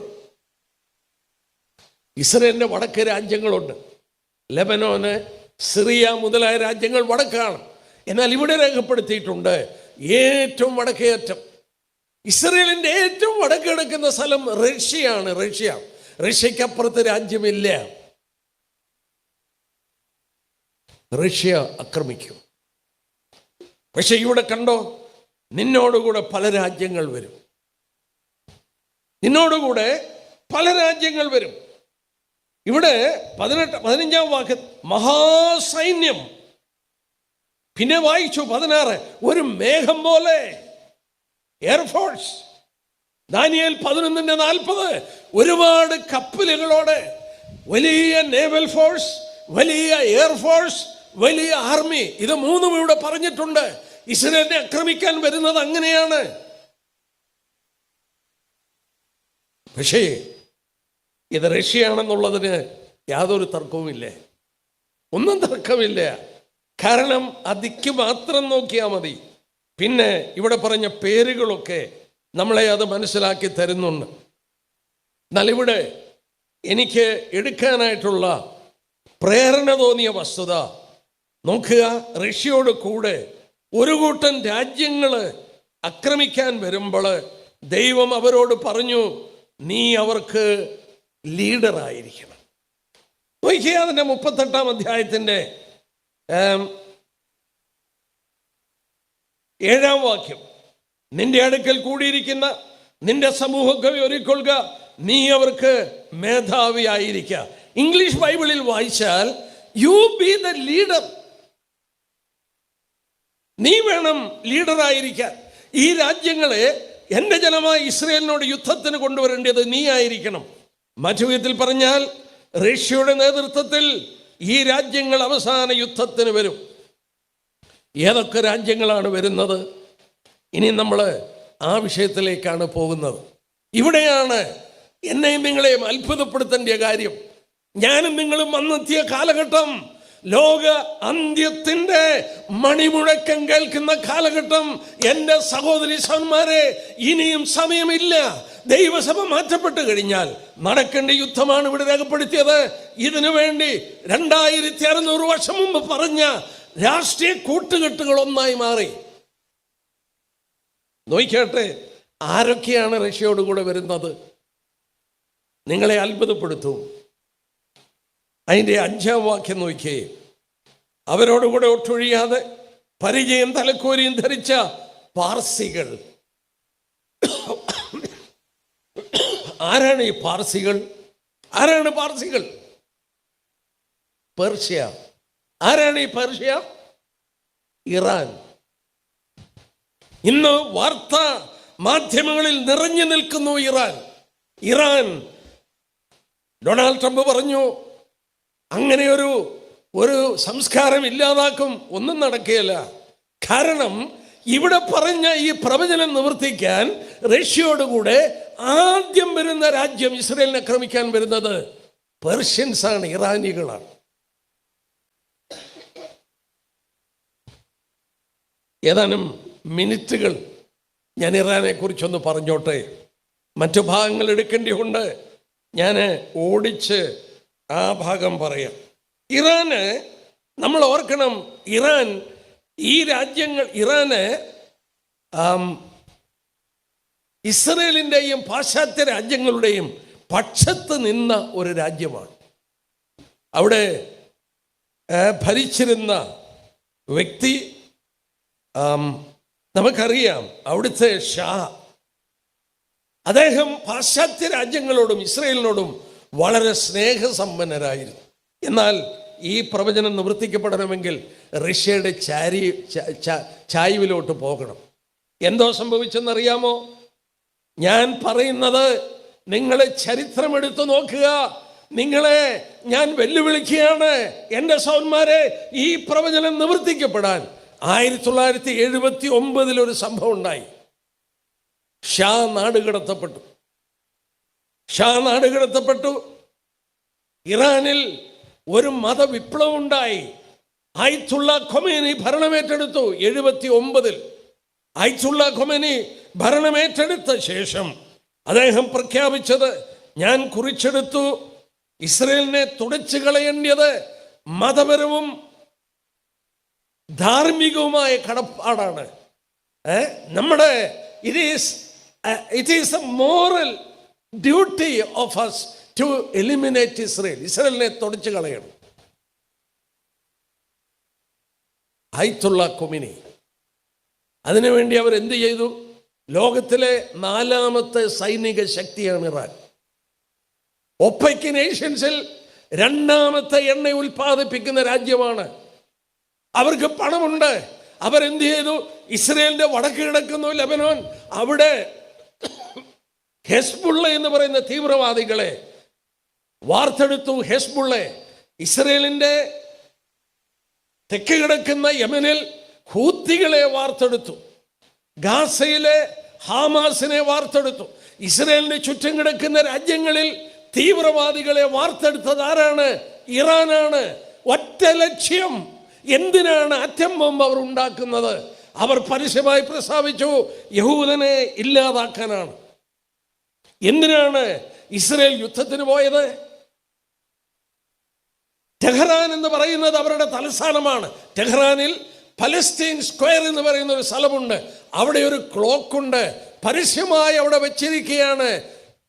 2015 അവർ പരസ്യമായി അവിടെ പ്രഖ്യാപിച്ചു, എഴുതി വച്ചിരിക്കുകയാണ്. യഹൂദന് വായിക്കാൻ എബ്രായ ഭാഷയിലും പേർഷ്യൻ ഭാഷയിലും എഴുതി വച്ചിരിക്കുകയാണ്. 25 വർഷം കൊണ്ട് സയോനിസം യഹൂദനില്ലാതാകും. ഒന്നാലോചിച്ച്, ഒരു രാജ്യം പരസ്യമായി പ്രസ്താവിക്കുകയാണ് മറ്റൊരു രാജ്യം ഇല്ലാതാക്കണം. ആറ്റം ബോംബ് ഉണ്ടാക്കുന്നത് യഹൂദനെ നെഞ്ചത്തിടാൻ, അവനെ ഇല്ലാതാക്കാൻ. തീവ്രവാദികളെ വാർത്തെടുത്തത് യഹൂദനോട് യുദ്ധം ചെയ്യാൻ, യഹൂദനെ നശിപ്പിക്കാൻ. ഇസ്രയേൽ എന്തിനാണ് യുദ്ധത്തിന് ഏർപ്പെട്ടിരിക്കുന്നത്? ഡൊണാൾഡ് ട്രംപ് ഇസ്രയേലിനെ സഹായിക്കുന്നത് എന്തിനാണ്? ആറ്റം ബോംബ് ഉണ്ടാക്കരുത്, ഉണ്ടാക്കിയാൽ അപകടമാണ്, യഹൂദനെ ഇല്ലായ്മ ചെയ്യും. പക്ഷേ ഇന്ന് രാത്രി ഞാൻ പറയട്ടെ, 1979 വരെ പാശ്ചാത്യ രാജ്യങ്ങളുടെ പക്ഷത്ത് നിന്ന ഇറാൻ, ഈ ഇസ്ലാമിക് വിപ്ലവം ഉണ്ടായി, ആയത്തുള്ള കൊമേനിമാരുടെ ഭരണം വന്ന് അവർ ഇസ്രയേലിന് ബദ്ധവൈരാഗികളായി. ഇസ്രയേലിനെ തുടച്ചു കളയേണ്ടത് നമ്മുടെ ധാർമ്മികവും മതപരവുമായ ആവശ്യമാണെന്ന് അവർ പ്രഖ്യാപിച്ചു. അതിൻ്റെ പുറകില് മതപരമായ ചില ചിന്തകളുണ്ട്. എനിക്കത് മുഴുവൻ എടുക്കാൻ നിവൃത്തിയില്ല. അവര് ഇവിടെ കാണുന്ന മുസ്ലിങ്ങളല്ല, ഷിയ മുസ്ലിങ്ങളാണ്. ഷിയ മുസ്ലിങ്ങളുടെ വിശ്വാസം അനുസരിച്ച് 12ാമത്തെ മെഹദി മടങ്ങി വരണം. 12ാമത്തെ മെഹദി മടങ്ങി വരണമെങ്കിൽ ലോകത്തിൽ അരാജകത്വം ഉണ്ടാകണം. ഈ അരാജകത്വം നേർവഴിയിലാക്കാൻ ഇമാം മഹദി പ്രത്യക്ഷപ്പെടും. 5 വയസ്സിൽ കാണാതെ പോയതാണ് ഈ മഹദിയെ. ആ മഹദി കാലത്തിന്റെ അന്ത്യത്തിൽ മടങ്ങി വരും എന്നവർ വിശ്വസിക്കുന്നു. മാത്രമല്ല, സിയോനിസം, യഹൂദൻ, അവൻ ഒരിക്കലും ഒരു രാഷ്ട്രമായിരിക്കാൻ അവകാശമില്ല. അവനെ തുടച്ചു കളയണം, അവനെ കൊന്നുകളയണം. അവരുടെ മതപരമായ ഒരു ആവശ്യമാണ്. റഷ്യയോടുകൂടെ ആദ്യം മാർച്ച് ചെയ്തു വരുന്നത് ഇറാനാണ്. അവിടെ കൊണ്ട് തീരുന്നില്ലേ എൻ്റെ പ്രിയപ്പെട്ടവരെ? അവിടെ കൊണ്ട് തീരുകയല്ല. എന്നാൽ ഇന്ന് ഞാൻ പറയട്ടെ, ഇറാൻ റഷ്യയുടെ പക്ഷത്തിലായി കഴിഞ്ഞു. ഇറാൻ റഷ്യയുടെ പക്ഷത്തിലായി കഴിഞ്ഞു. രണ്ടാമതെടുത്ത് പറഞ്ഞ രാജ്യം നോക്കിക്കാട്ടെ. രണ്ടാമതെടുത്ത് പറഞ്ഞു കൂശ്യർ. ആരാണ് ഈ കൂശ്യർ? എത്യോപ്യ. ഹെയ്ലി സലാസി ചക്രവർത്തി ഭരിച്ചിരുന്ന സ്ഥലം ഇന്നത് കമ്മ്യൂണിസ്റ്റ് സ്ഥലമാണ്. എത്യോപ്യയുടെ കൂടെയാണ് സുഡാനൊക്കെ. നോർത്തേൺ സുഡാൻ തീവ്രവാദ ഇസ്ലാമിക് രാജ്യമാണ്. ബിൻ ലാദനെ 5 വർഷം സൂക്ഷിച്ച സ്ഥലമാണ് സുഡാൻ. ഈ കൂശ്യർ എന്ന് പറയുന്ന സ്ഥലത്തിൽ അതും വരും.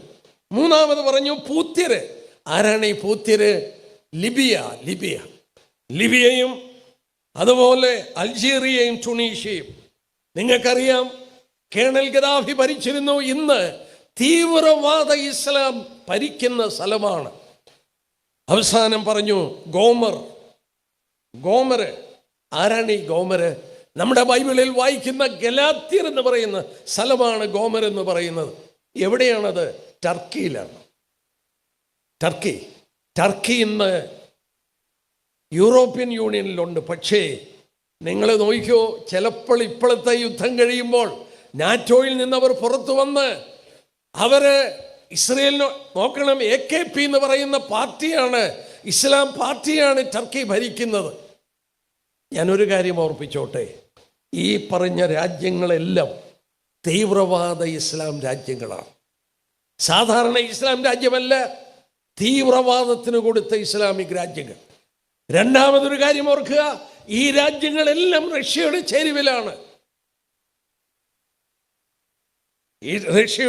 ചേരുവിലാണ്. അവിടെ കൊണ്ട് തീർന്നില്ലേ? പിന്നീട് ഒരു വാക്ക് പറയുന്നുണ്ട്. 6-ാം വാക്യം, വടക്കേറ്റത്തുള്ള തോഗർമഗൃഹം. റഷ്യ വടക്കേറ്റത്താണ്. വടക്കേറ്റത്തുള്ള തോഗർമഗൃഹം, തോഗർമഗൃഹം, Beth Togarmah, house of Togarmah, Turkish blood ഉള്ള, തുർക്കികളുടെ ചോരയുള്ള ഒരു കൂട്ടം രാജ്യത്തെ ചൂണ്ടിക്കാണിക്കുന്നു. 1991 കമ്മ്യൂണിസം റഷ്യയിൽ തകർന്നു. USSR തകർന്നു. USSR തകർന്നപ്പോൾ 7 പുതിയ ഇസ്ലാമിക് രാജ്യങ്ങൾ അവിടെ നിന്ന് പുറത്തു വന്നു. ഞാൻ അവരുടെ പേര് വായിക്കാം. Azerbaijan, Kyrgyzstan, Uzbekistan, Tajikistan, Turkmenistan, Kazakhstan, Chechens. അവരെവിടെയാണ്? വടക്കേറ്റത്താണ്. അവരാരാണ്? ഈ ടർക്കിഷ് ബ്ലഡുള്ള ഇസ്ലാമിക് രാജ്യങ്ങളാണ്. തോഗർമഗൃഹം റഷ്യയുടെ ചേരുവിൽ വരുന്ന തീവ്രവാദ ഇസ്ലാമിക് മനോഭാവമുള്ള രാജ്യങ്ങൾ. ഇവരാക്രമിക്കുമ്പോൾ, ഇനിയും ഒരു കാര്യം കൂടെ ഞാൻ എന്നെടുത്തോട്ടെ, ഇവരാക്രമിക്കുമ്പോൾ വേറൊരു കൂട്ടർ എതിർക്കുന്നു. ആരാ എതിർക്കുന്നേ? ആ അധ്യായം നോക്കിക്കേ, അതിൻ്റെ 13-ാം വാക്യം. ശേബയും ദദാനും തർശീശ് വർത്തകന്മാരും അതിലെ സകല ബാലസിംഹങ്ങളും നിന്നോട് നീ കൊള്ളയിടുവാനോ വന്നത്, കവർ ചെയ്യുവാനും വെള്ളിയും പൊന്നും എടുത്തുകൊണ്ട് പോകുവാനും കന്നുകാലികളെയും ധനത്തെയും അപഹരിപ്പാനും ഏറ്റവും വലിയ കൊള്ള നടത്തുവാനും ആകുന്നുവോ നീയും നിന്റെ സമൂഹം കൂടിയിരിക്കുന്നത്? ഒരു കൂട്ടം ആളുകൾ എതിർക്കുന്നു. ആരാണ് ഈ എതിർക്കുന്നത്? നോക്കാട്ടെ, ആരാണ് എതിർക്കുന്നതെന്ന് നോക്കാട്ടെ. ഇവിടെ രേഖപ്പെടുത്തിയിട്ടുണ്ട്, എതിർക്കുന്നത് തർശീശ് വർത്തകന്മാർ. ഇംഗ്ലീഷിൽ വായിച്ചാൽ മെർച്ചൻസ് ഓഫ് ടർശീഷ്. ആരാണ് ഈ മെർച്ചൻസ് ഓഫ് ടർശീഷ്? ഒരു വാക്യം നമുക്ക് നോക്കാം. എസെക്കിയേൽ 27 എടുത്ത് നമ്മളതൊന്ന് വചനത്തിൻ്റെ വെളിച്ചത്തിൽ അപഗ്രഥിക്കാൻ പോവുകയാണ്. എസെക്കിയേൽ പ്രവചനം 27-ാം അധ്യായത്തിൻ്റെ 12-ാമത്തെ വാക്യം. തർശീഷ് സകലവിധ സമ്പത്തിൻ്റെയും പെരുപ്പം നിമിത്തം നിന്റെ വ്യാപാരികളായിരുന്നു. വെള്ളി, ഇരുമ്പ്, വെള്ളീയം, കാരിയം എന്നിവ അവർ നിന്റെ ചരക്കിന് പകരം തന്നു. അപ്പോൾ തർശീശ് വർത്തകന്മാർ അവർ കച്ചവടം ചെയ്തത് ഇരുമ്പും ഈയവും വെള്ളിയൊക്കെയാണ്. നോക്കുക 25-ാം വാക്യം. തർശീശ് കപ്പലുകൾ. പ്രിയപ്പെട്ടവരോട് ഞാൻ പറയട്ടെ, തർശീശ് എന്ന വാക്ക് ടിൻ മർച്ചൻസ് എന്നാണ്. ചരിത്രം അറിയാവുന്നവർക്കറിയാം. ഇവിടെ ടിന്നും ഈയമൊക്കെ കച്ചവടം ചെയ്ത ആരാണ്? ബ്രിട്ടീഷുകാരാണ്. ബ്രിട്ടൻ എന്ന വാക്കിൻ്റെ അർത്ഥം ടിൻ മർച്ചൻസ് എന്നാണ്. ബാരിറ്റാനിയ. അവരും അവരുടെ ബാലസിംഹങ്ങളും. അവരുടെ ബാലസിംഹങ്ങൾ ആരാണ്? ഈ ബാലസിംഹങ്ങൾ ആരാണ്? അമേരിക്ക എന്ന് പറയുന്ന രാജ്യം ഒരു പുതിയ രാജ്യമാണ്. അമേരിക്ക എന്ന് പറയുന്ന രാജ്യത്ത് ആരാ പാർത്തിരുന്നത്? റെഡ് ഇന്ത്യൻസ് ആണ്. തലയിൽ തൂവലൊക്കെ വെച്ച റെഡ് ഇന്ത്യൻസ്. എന്നാൽ ഇന്ന് സായിപ്പിന്റെ കയ്യിലാണ്. സായിപ്പ് അവിടെ കയറാൻ കാരണം 1492 കൊളംബസ് കണ്ടുപിടിച്ചു അമേരിക്ക. 1776 37 ദശലക്ഷം ബ്രിട്ടീഷുകാർ, യൂറോപ്യൻസ് അവിടെ കുടിയേറി. അമേരിക്ക യൂറോപ്പിൽ നിന്ന് കുടിയേറിയവരാണ്. അവൾ ഇവിടെ നോക്കിക്കേ, തർശീശ് വർത്തകന്മാരും അതിൻ്റെ ബാലസിംഹങ്ങളും. ഇന്ന് പറയുകയാണെങ്കിൽ അമേരിക്കയും ബ്രിട്ടൻ എന്നേ പറയുള്ളൂ. എന്നാൽ തിരിയാൻ പോവുകയാണ്. ബ്രിട്ടനും അമേരിക്കയും, തർശീശ് വർത്തകന്മാരും അതിൻ്റെ ബാലസിംഹവും. ഞാൻ രാവിലെ ഒരു സഭയിൽ വചനം ശുശ്രൂഷിച്ചപ്പോൾ ഓർപ്പിച്ചു, അമേരിക്ക യുദ്ധം കഴിയുമ്പോൾ മിക്കവാറും ലോക നേതൃത്വത്തിൽ നിന്ന് പുറകോട്ട് പോകും. സാമ്പത്തികമായി അവർ തകരും. അമേരിക്കയുടെ കടം $38 ട്രില്യൺ. 38 ട്രില്യൺ എന്ന് പറഞ്ഞാൽ നിസാരമെന്ന് തോന്നും. 1 ട്രില്യൺ എന്ന് പറഞ്ഞാൽ 1 ഇട്ടിട്ട് 12 പൂജ്യം ഇടണം.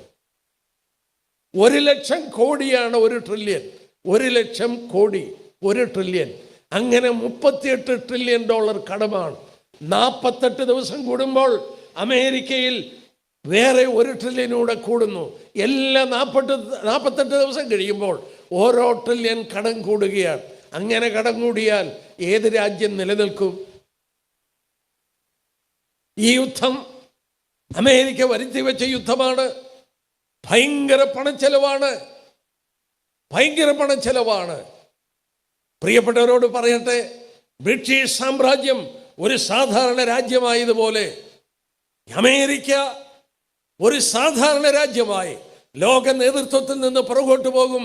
പ്രവചനങ്ങൾ അപഗ്രഥിച്ച് നോക്കുമ്പോൾ അതിൻ്റെ ലക്ഷണങ്ങൾ കണ്ടു തുടങ്ങി. കാലത്തിൻ്റെ അന്ത്യം വരുമ്പോൾ ഇവിടെ നമ്മൾ വായിക്കുന്നു, തർശീശ് വർത്തകന്മാരും അതിൻ്റെ ബാലസിംഹങ്ങളും. എന്നാൽ ഇവിടെ അവരോട് ചേർന്ന് നിൽക്കുന്ന രാജ്യമാരാണ്? ശേബയും ദെദാനും. ആരാണ് ഈ ശെബയും ദെദാനും? ഉൽപ്പത്തി 25 എടുത്താട്ടെ, വേദപുസ്തകം കൊണ്ട് തന്നെ നമുക്ക് നോക്കാം. ഉൽപ്പത്തി പുസ്തകം 25. ഞാൻ പലപ്പോഴും പറയാറുണ്ട്, ഭയങ്കര രസമാണ് വേദപുസ്തക പ്രവചനങ്ങൾ പഠിക്കാൻ. മണിക്കൂറുകളിരുന്നാലും ആ രസം ഹരം പോകില്ല. ആരാണ് ഈ തർശീശ് വർത്തകന്മാർ? ശേബയും ദെദാനും ആരാണ്? നോക്കാം. അബ്രഹാമിന്റെ ഭാര്യ സാറ മരിച്ചു. അതിന് ശേഷം അബ്രഹാം വേറൊരു ഭാര്യയെ പരിഗ്രഹിച്ചു.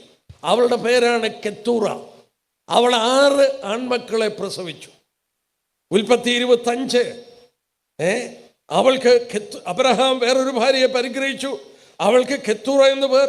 സിമ്രാൻ, യൊക്താൻ, മേദാൻ, മിദ്യാൻ, ഇസ്പാഖ്, ഹൂവാഹ് എന്നിവരെ പ്രസവിച്ചു. 2ാമത്തെ മോന്റെ പേര് നോക്കിയേ, യൊക്താൻ. ഇനിയും 3ാം വാക്യം നോക്കിയേ, ഈ 2ാമത്തെ മകന്റെ പിള്ളേരുടെ പേര്. യൊക്താൻ ശേബയും ദെദാനെയും ജനിപ്പിച്ചു. അപ്പോൾ അബ്രഹാമിന്റെ വെപ്പാട്ടിയായിരുന്ന കെത്തൂറയുടെ മകൻ, 2ാമത്തെ മകൻ യൊക്താന്റെ മക്കളാണ് ശേബയും ദെദാനും. ഇനി ഇവരെവിടാ പാർത്തതെന്ന് നോക്കാം. ഇവരെവിടാ പാർത്തത്? ആ അധ്യായത്തിന്റെ 5-6 വാക്യം നോക്കി. അബ്രഹാം തനിക്കുള്ളതൊക്കെയും ഇസ്ഹാക്കിന് കൊടുത്തു. അബ്രഹാമിനുണ്ടായിരുന്ന വെപ്പാട്ടികളുടെ മക്കൾക്കോ അബ്രഹാം ദാനങ്ങളെ കൊടുത്തു. താൻ ജീവനോടിരിക്കുമ്പോൾ തന്നെ അവരെ തന്റെ മകനായ ഇസ്ഹാക്കിന്റെ അടുക്കൽ നിന്ന് കിഴക്കേ ദേശത്തിലേക്ക് അയച്ചു. എൻ്റെ പ്രിയപ്പെട്ടവരെ, ഒന്നാലോചിച്ച് നോക്കിയേ. അബ്രഹാം താൻ ജീവനോടിരിക്കുമ്പോൾ വീട്ടുകാരെയും ക്രമീകരിച്ചു.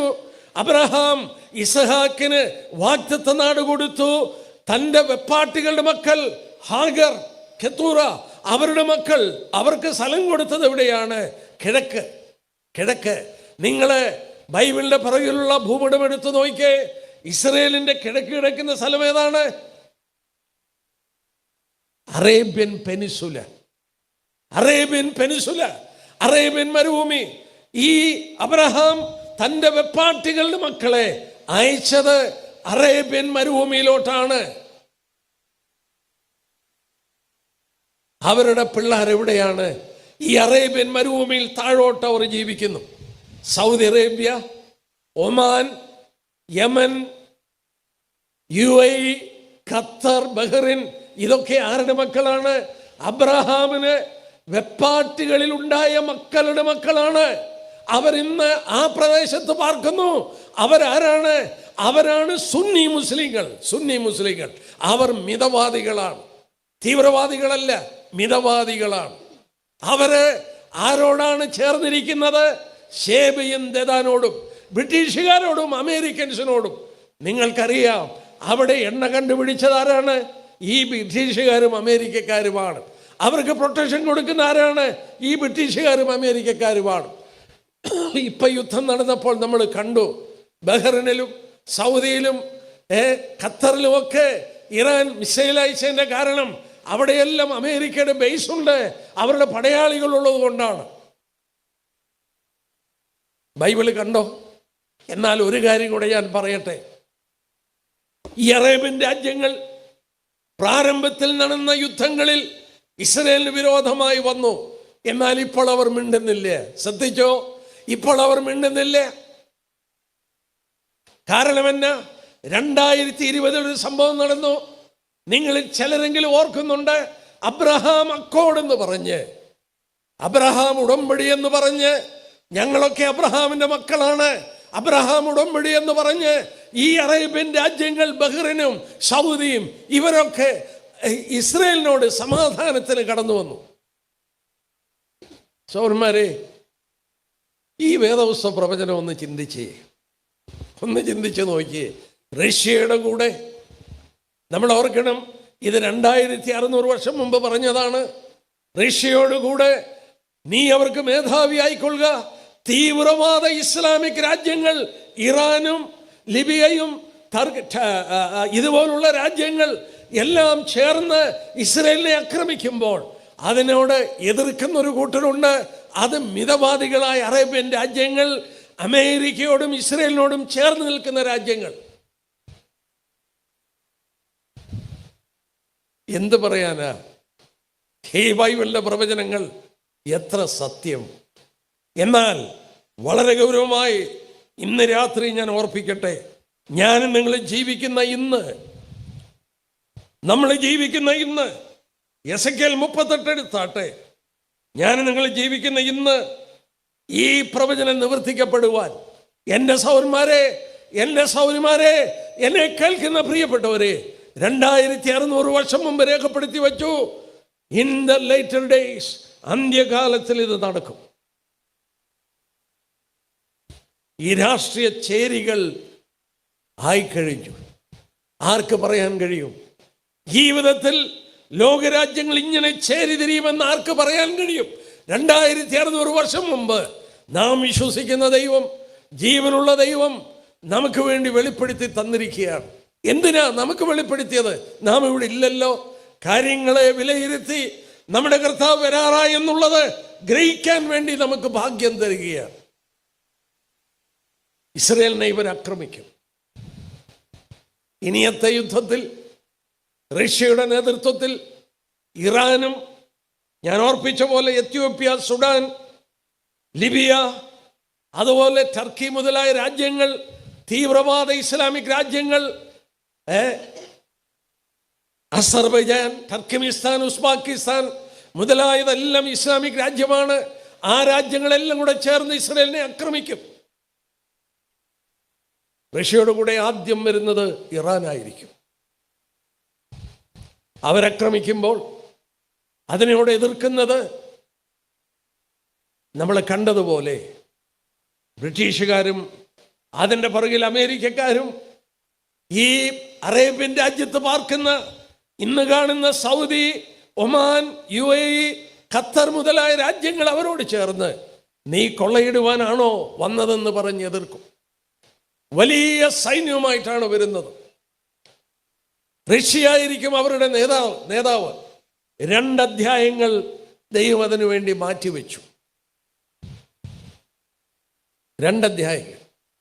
എന്നാൽ ഞാൻ പറയട്ടെ, ഇവർ ഇസ്രയേലിനെ ആക്രമിക്കുമ്പോൾ ദൈവം തന്നെ യുദ്ധം നടത്തും. നോക്കിയാട്ടെ, 13-ാം വാക്യം, 38-ന്റെ 18-ാമത്തെ വാക്യം. ഇസ്രായേൽ ദേശത്തിന് വിരോധമായി ഗോഗ് വരുന്ന അന്നാളിൽ എൻ്റെ ക്രോധം എൻ്റെ മൂക്കിൽ ജ്വലിക്കും. അന്നാളിൽ നിശ്ചയമായി ഇസ്രായേൽ ദേശത്തൊരു വലിയ ഭൂകമ്പം ഉണ്ടാകും. ഞാൻ എൻ്റെ തീഷ്ണതയിൽ ഒരു കോപാഗ്നിയിലും അരുളി ചെയ്യുന്നു. താഴോട്ട് വായിക്കുകയാണ്. ദൈവം എന്ത് ചെയ്യും? ഭയങ്കര ഭൂകമ്പം ഉണ്ടാക്കും. അവരന്യോന്യം വെടിവെക്കും. ഇസ്രായേലിനെ വെടിവെക്കാൻ വന്നവര് അന്യോന്യം വെടിവെച്ച് ചാകും. തീർന്നില്ലേ? ദൈവം ഒരു പ്രത്യേക ആയുധം ഉപയോഗിക്കും. 22-ാം വാക്യം ശേഖരം മോളി വെച്ചിട്ടുണ്ട്. യോബിന്റെ പുസ്തകം 38-ാം അധ്യായം 22-ഉം 23-ഉം വാക്യം. യോബിന്റെ പുസ്തകം 38-ന്റെ 22-ഉം. നീ ഹിമത്തിന്റെ ഭണ്ഡാരത്തോളം ചെന്നിട്ടുണ്ടോ? കൽമഴയുടെ ഭണ്ഡാരം നീ കണ്ടിട്ടുണ്ടോ?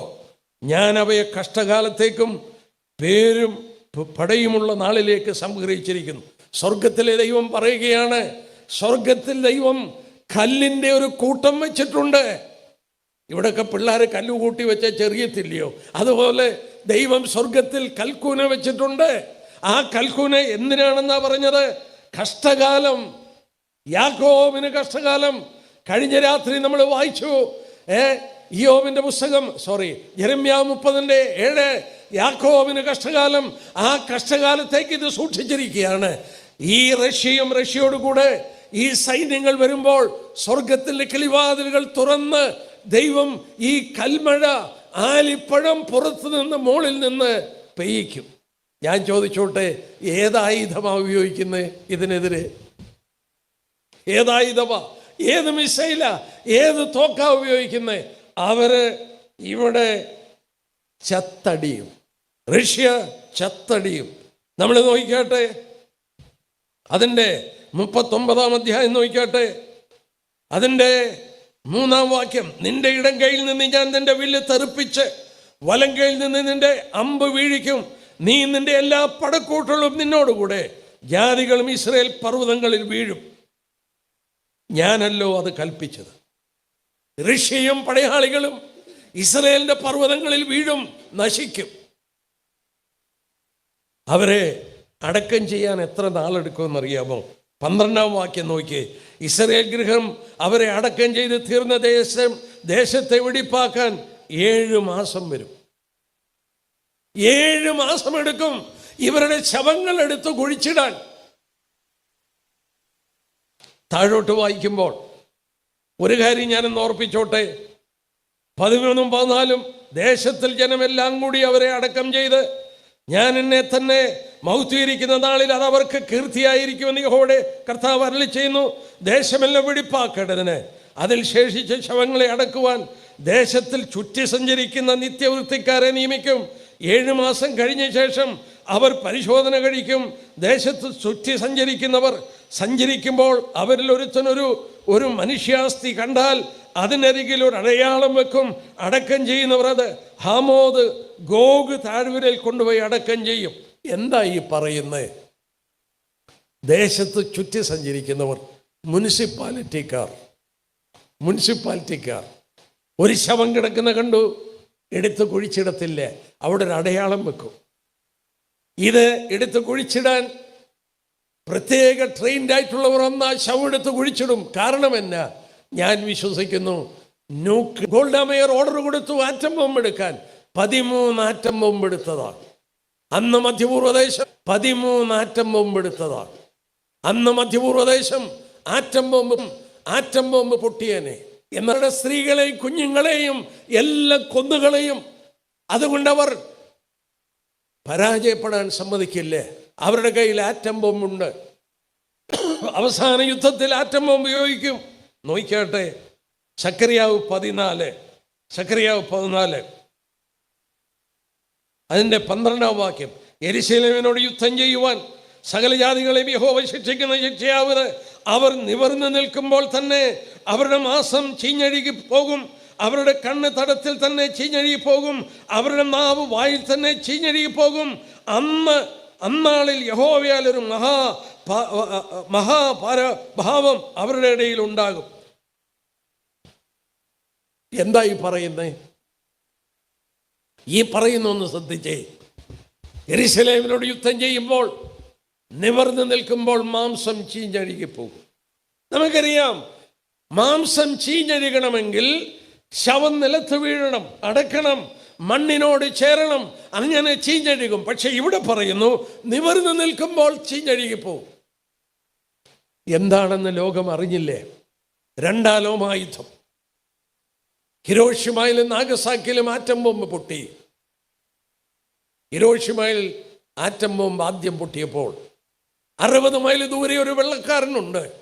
ആ വെള്ളക്കാരൻ നോക്കിയപ്പോൾ ആകാശത്ത് ഒരു കൂണിൻ്റെ ഷേപ്പിൽ മേഘങ്ങൾ കണ്ടു. ഇതെന്താണെന്ന് താൻ കണ്ടിട്ടില്ല. തൻ്റെ കാറെടുത്തുകൊണ്ട് ഇത് കണ്ട സ്ഥലത്തിലോട്ട് പാഞ്ഞു ചെന്നു. താൻ അവിടെ ചെന്നപ്പോൾ ജപ്പാൻ്റെ ആൻറ്റി എയർക്രാഫ്റ്റ് യൂണിറ്റ്, വിമാനം വെടിവെച്ചിടുന്നൊരു യൂണിറ്റാണ്. 20 പേരിൽ 2 പേരെ ജീവനോടുള്ളൂ. അവരോട് ചോദിച്ചു, എന്താ സംഭവിച്ചേ? അവർ പറഞ്ഞത് ഞാൻ കുറിച്ചെടുത്തു. വിമാനം വരുന്ന ശബ്ദം കേട്ടു. അടുത്ത് വരട്ടെ എന്ന് കരുതി ഏതാണ്ട് 15,000 അടി കളരത്തിൽ വെച്ച് അവർ ബോംബ് വർഷിച്ചു. 1500 അടി കളരത്തിൽ വെച്ചത് പൊട്ടി. അത് പൊട്ടിക്കഴിഞ്ഞപ്പോൾ ഞങ്ങളുടെ കൂടെ ഉണ്ടായിരുന്നവരുടെ കണ്ണുകളൊക്കെ മെഴുകുപോലെ ഉരുകി കവിൾത്തടങ്ങളിലൂടെ ഒഴുകിപ്പോയി. തലച്ചോറ് പൊട്ടി മുട്ട പൊരിച്ചതുപോലെ പുറത്തു വന്നു. വായില് നാക്കൊക്കെ പുണ്ണുപോലെ പഴുത്ത് പുറത്തു വന്നു. എന്തോ പറ്റിയതാ? Nuclear radiation. ഇവിടെ കണ്ടോ, അവർ നിവർന്നു നിൽക്കുമ്പോൾ മാംസം ചീഞ്ഞഴുകിപ്പോകും, കണ്ണ് തടത്തിൽ അഴുകിപ്പോകും. എസെക്കിയേൽ 38 വായിച്ചു, 39 വായിച്ചു. ഒരു ശവം അവിടെ കിടക്കുന്ന കണ്ടാൽ റഷ്യയുടെ സൈന്യം, ഇസ്രായേലിനെ ആക്രമിച്ച സൈന്യം അവരുടെ ശവം തൊടത്തില്ല. അവിടെ നിത്യ ചുറ്റി നടക്കുന്ന മുനിസിപ്പാലിറ്റിക്കാർ അടയാളം വെക്കും.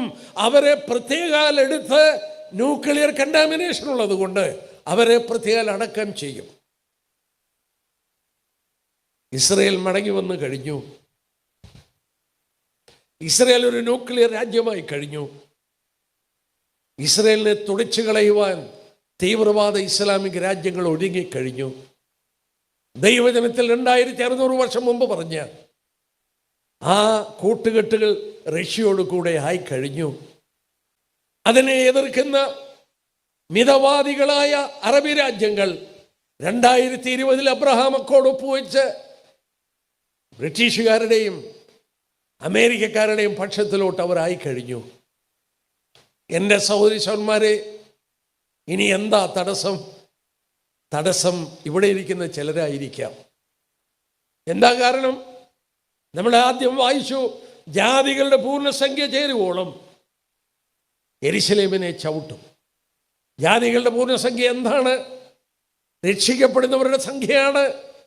അവസാനമായി ആര് രക്ഷിക്കപ്പെടും, എത്ര പേര് രക്ഷിക്കപ്പെടുമെന്ന് കർത്താവിന് അറിയാം. അതിൻ്റെ അവസാനത്തെ വ്യക്തി ചേർന്ന് കഴിയുമ്പോൾ മധ്യാകാശത്തിൽ കാഹളം ധ്വനിക്കും. നാം അക്ഷരായി രൂപാന്തരപ്പെട്ട് മാറ്റപ്പെടും. അതിൻ്റെ ശേഷമാണ് ഇതൊക്കെ നടക്കാൻ പോകുന്നത്.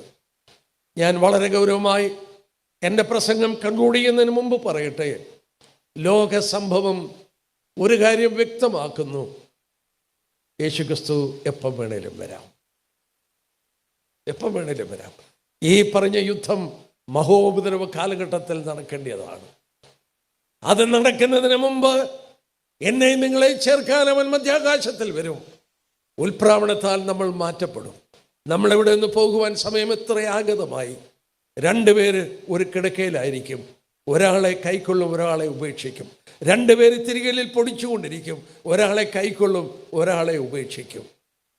ഭാര്യയും ഭർത്താവ് ഒന്നിച്ചു കിടക്കുന്നു. ഭാര്യ രക്ഷിക്കപ്പെട്ടു, ഭർത്താവ് രക്ഷിക്കപ്പെട്ടതല്ല.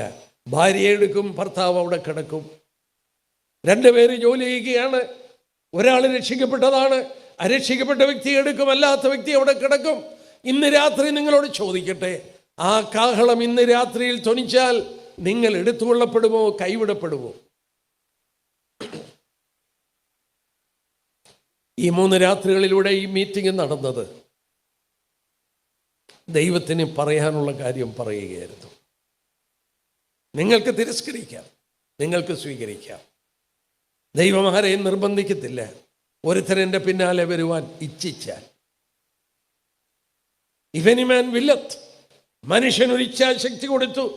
ആ ഇച്ഛാശക്തി ഉപയോഗിച്ച് തിരഞ്ഞെടുക്കണം, ഈ ദൈവപുത്രനെ തിരഞ്ഞെടുക്കണം.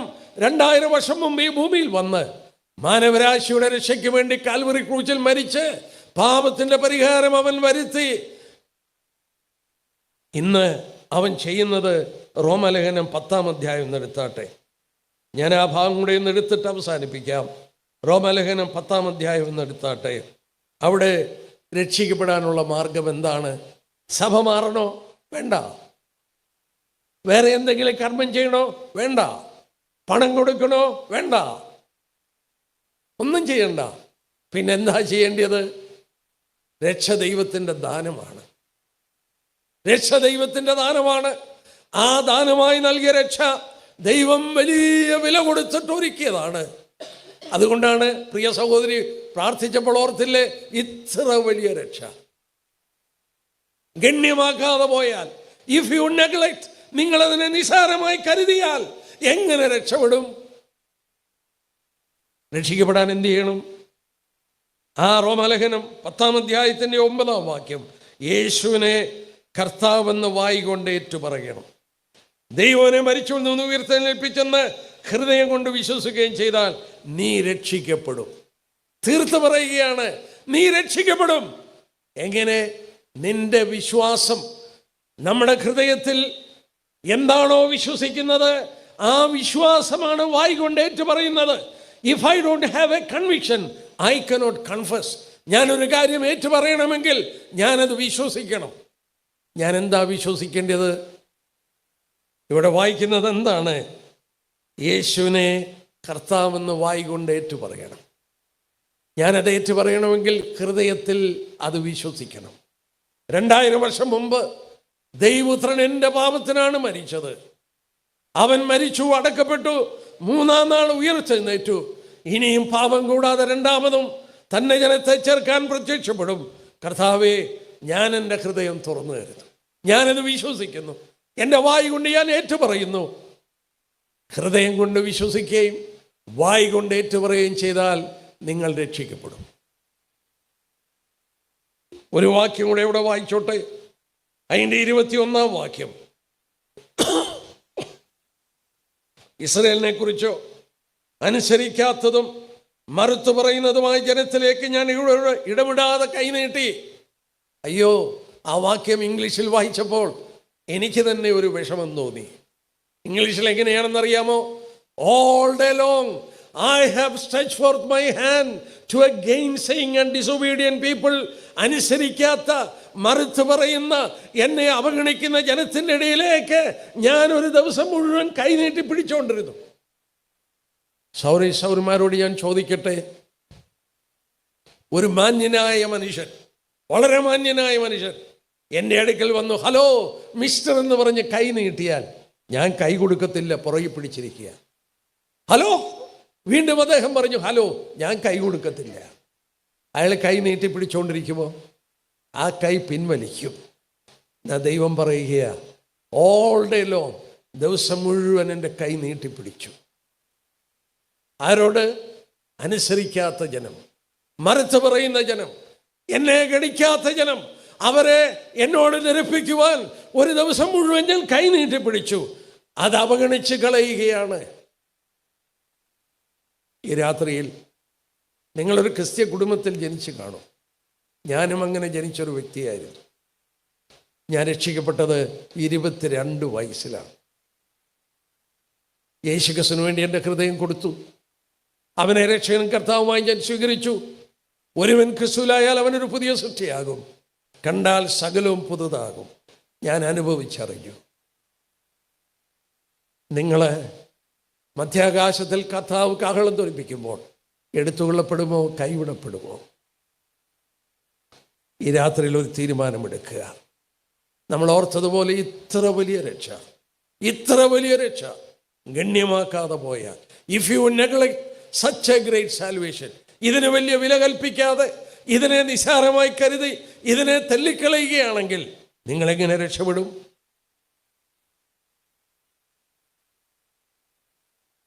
ഈ രാത്രിയിൽ നിങ്ങളിരിക്കുന്ന ഇരിപ്പിടത്തിൽ ഇരുന്നു കൊണ്ട് പ്രാർത്ഥിച്ചാൽ മതി.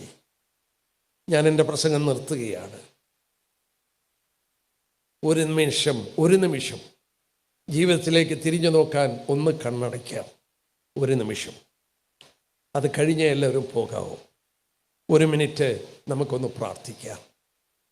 ഈ 3 രാത്രികളിലൂടെ നാം പ്രിയം വെച്ച കർത്താവ് വേഗം വരുന്നു എന്നുള്ളത് തർക്കമറ്റ സംഗതിയായി ബൈബിളിൻ്റെ പ്രവചനങ്ങളെ ആധാരമാക്കി നമ്മൾ കണ്ടു. ഇന്ന് രാത്രിയിലും ഇസ്രയേലിനോടൊരു മഹായുദ്ധത്തിന് ഇറാനും റഷ്യയൊക്കെ കടന്നു വരാൻ പോകുന്നുവെന്നുള്ളത് തീർത്തും വചനത്തിൽ 2600 വർഷം മുമ്പ് പറഞ്ഞത് നമ്മൾ കണ്ടു. അത് നിവർത്തിക്കപ്പെടാൻ കാര്യങ്ങൾ ഒരുക്കി കഴിഞ്ഞു. കർത്താവ് ഒന്നാമത് വന്നത് പാപികളെ രക്ഷിപ്പാനാണ്, പാപത്തിൻ്റെ പരിഹാരം വരുത്താനാണ്. കാൽവറി ക്രൂശിൽ അവൻ്റെ ജീവൻ അവൻ കൊടുത്തത് എൻ്റെ നിങ്ങളുടെ പാപത്തിന് പരിഹാരം വരുത്തുവാൻ. നിങ്ങളുടെ സമീപേ നിന്നുകൊണ്ട് അവൻ്റെ കരം നിങ്ങളുടെ നേരെ നീട്ടിപ്പിടിക്കുകയാണ്. ആ കരം നീട്ടി എന്നോട് നിരപ്പ് പ്രാപിക്കുമോ? നിങ്ങൾക്കത് അവഗണിച്ച് കളയാം, നിങ്ങൾക്കത് സ്വീകരിക്കാം. കർത്താവ് നിങ്ങളെ നിർബന്ധിക്കത്തില്ല, എന്നാൽ നിങ്ങളെ സ്നേഹിക്കുന്നു. ആ സ്നേഹമാണ് ഈ ശബ്ദം വീണ്ടും നിങ്ങളെ കേൾപ്പിക്കുന്നത്. ഇന്ന് രാത്രിയിൽ നിങ്ങൾ ആ ശബ്ദം കേൾക്കുന്നതിൻ്റെ കാരണം നിങ്ങളെ കർത്താവ് സ്നേഹിക്കുന്നു. ഈ സ്നേഹം അവഗണിക്കരുത്, ഈ കൃപയെ അവഗണിക്കരുത്. ഇന്ന് രാത്രിയിൽ നിങ്ങൾ ആരുമായിക്കൊള്ളട്ടെ, നിങ്ങളൊരു തീരുമാനമെടുക്കുക. അവനെ കൈക്കൊണ്ട് അവൻ്റെ നാമത്തിൽ വിശ്വസിക്കുന്നവർക്ക് ദൈവ മക്കളാകുവാൻ അധികാരം കൊടുത്തു. ഹൃദയം കൊണ്ട് വിശ്വസിച്ച് വായ് കൊണ്ട് ഏറ്റുപറഞ്ഞാൽ നീ രക്ഷിക്കപ്പെടും. യേശുവിനെ കർത്താവെന്ന് വിശ്വസിക്കണം. ദൈവനെ മരിച്ചവരിൽ നിന്ന് ഉയർപ്പിച്ചെന്ന് വിശ്വസിക്കണം. ആ കർത്താവിന് വേണ്ടി ജീവിതം കൊടുക്കുമോ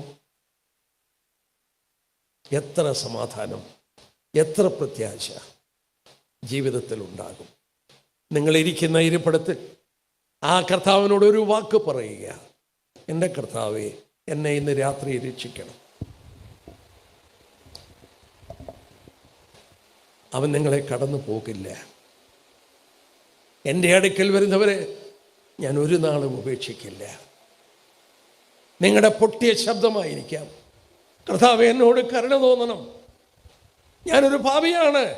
എത്ര കഠോരമായ പാപമാണെങ്കിലും അവൻ ക്ഷമിച്ച് നിങ്ങളോട് കരുണ കാണിച്ച് നിങ്ങളെ അവൻ്റെ മക്കളാക്കി തീർക്കും, സ്വർഗത്തിന് അവകാശികളാക്കി തീർക്കും. ഈ രാത്രിയിൽ നിങ്ങൾക്കൊരു തീരുമാനമെടുക്കുവാൻ ദൈവം ഒരു അവസരം തരികയാണ്.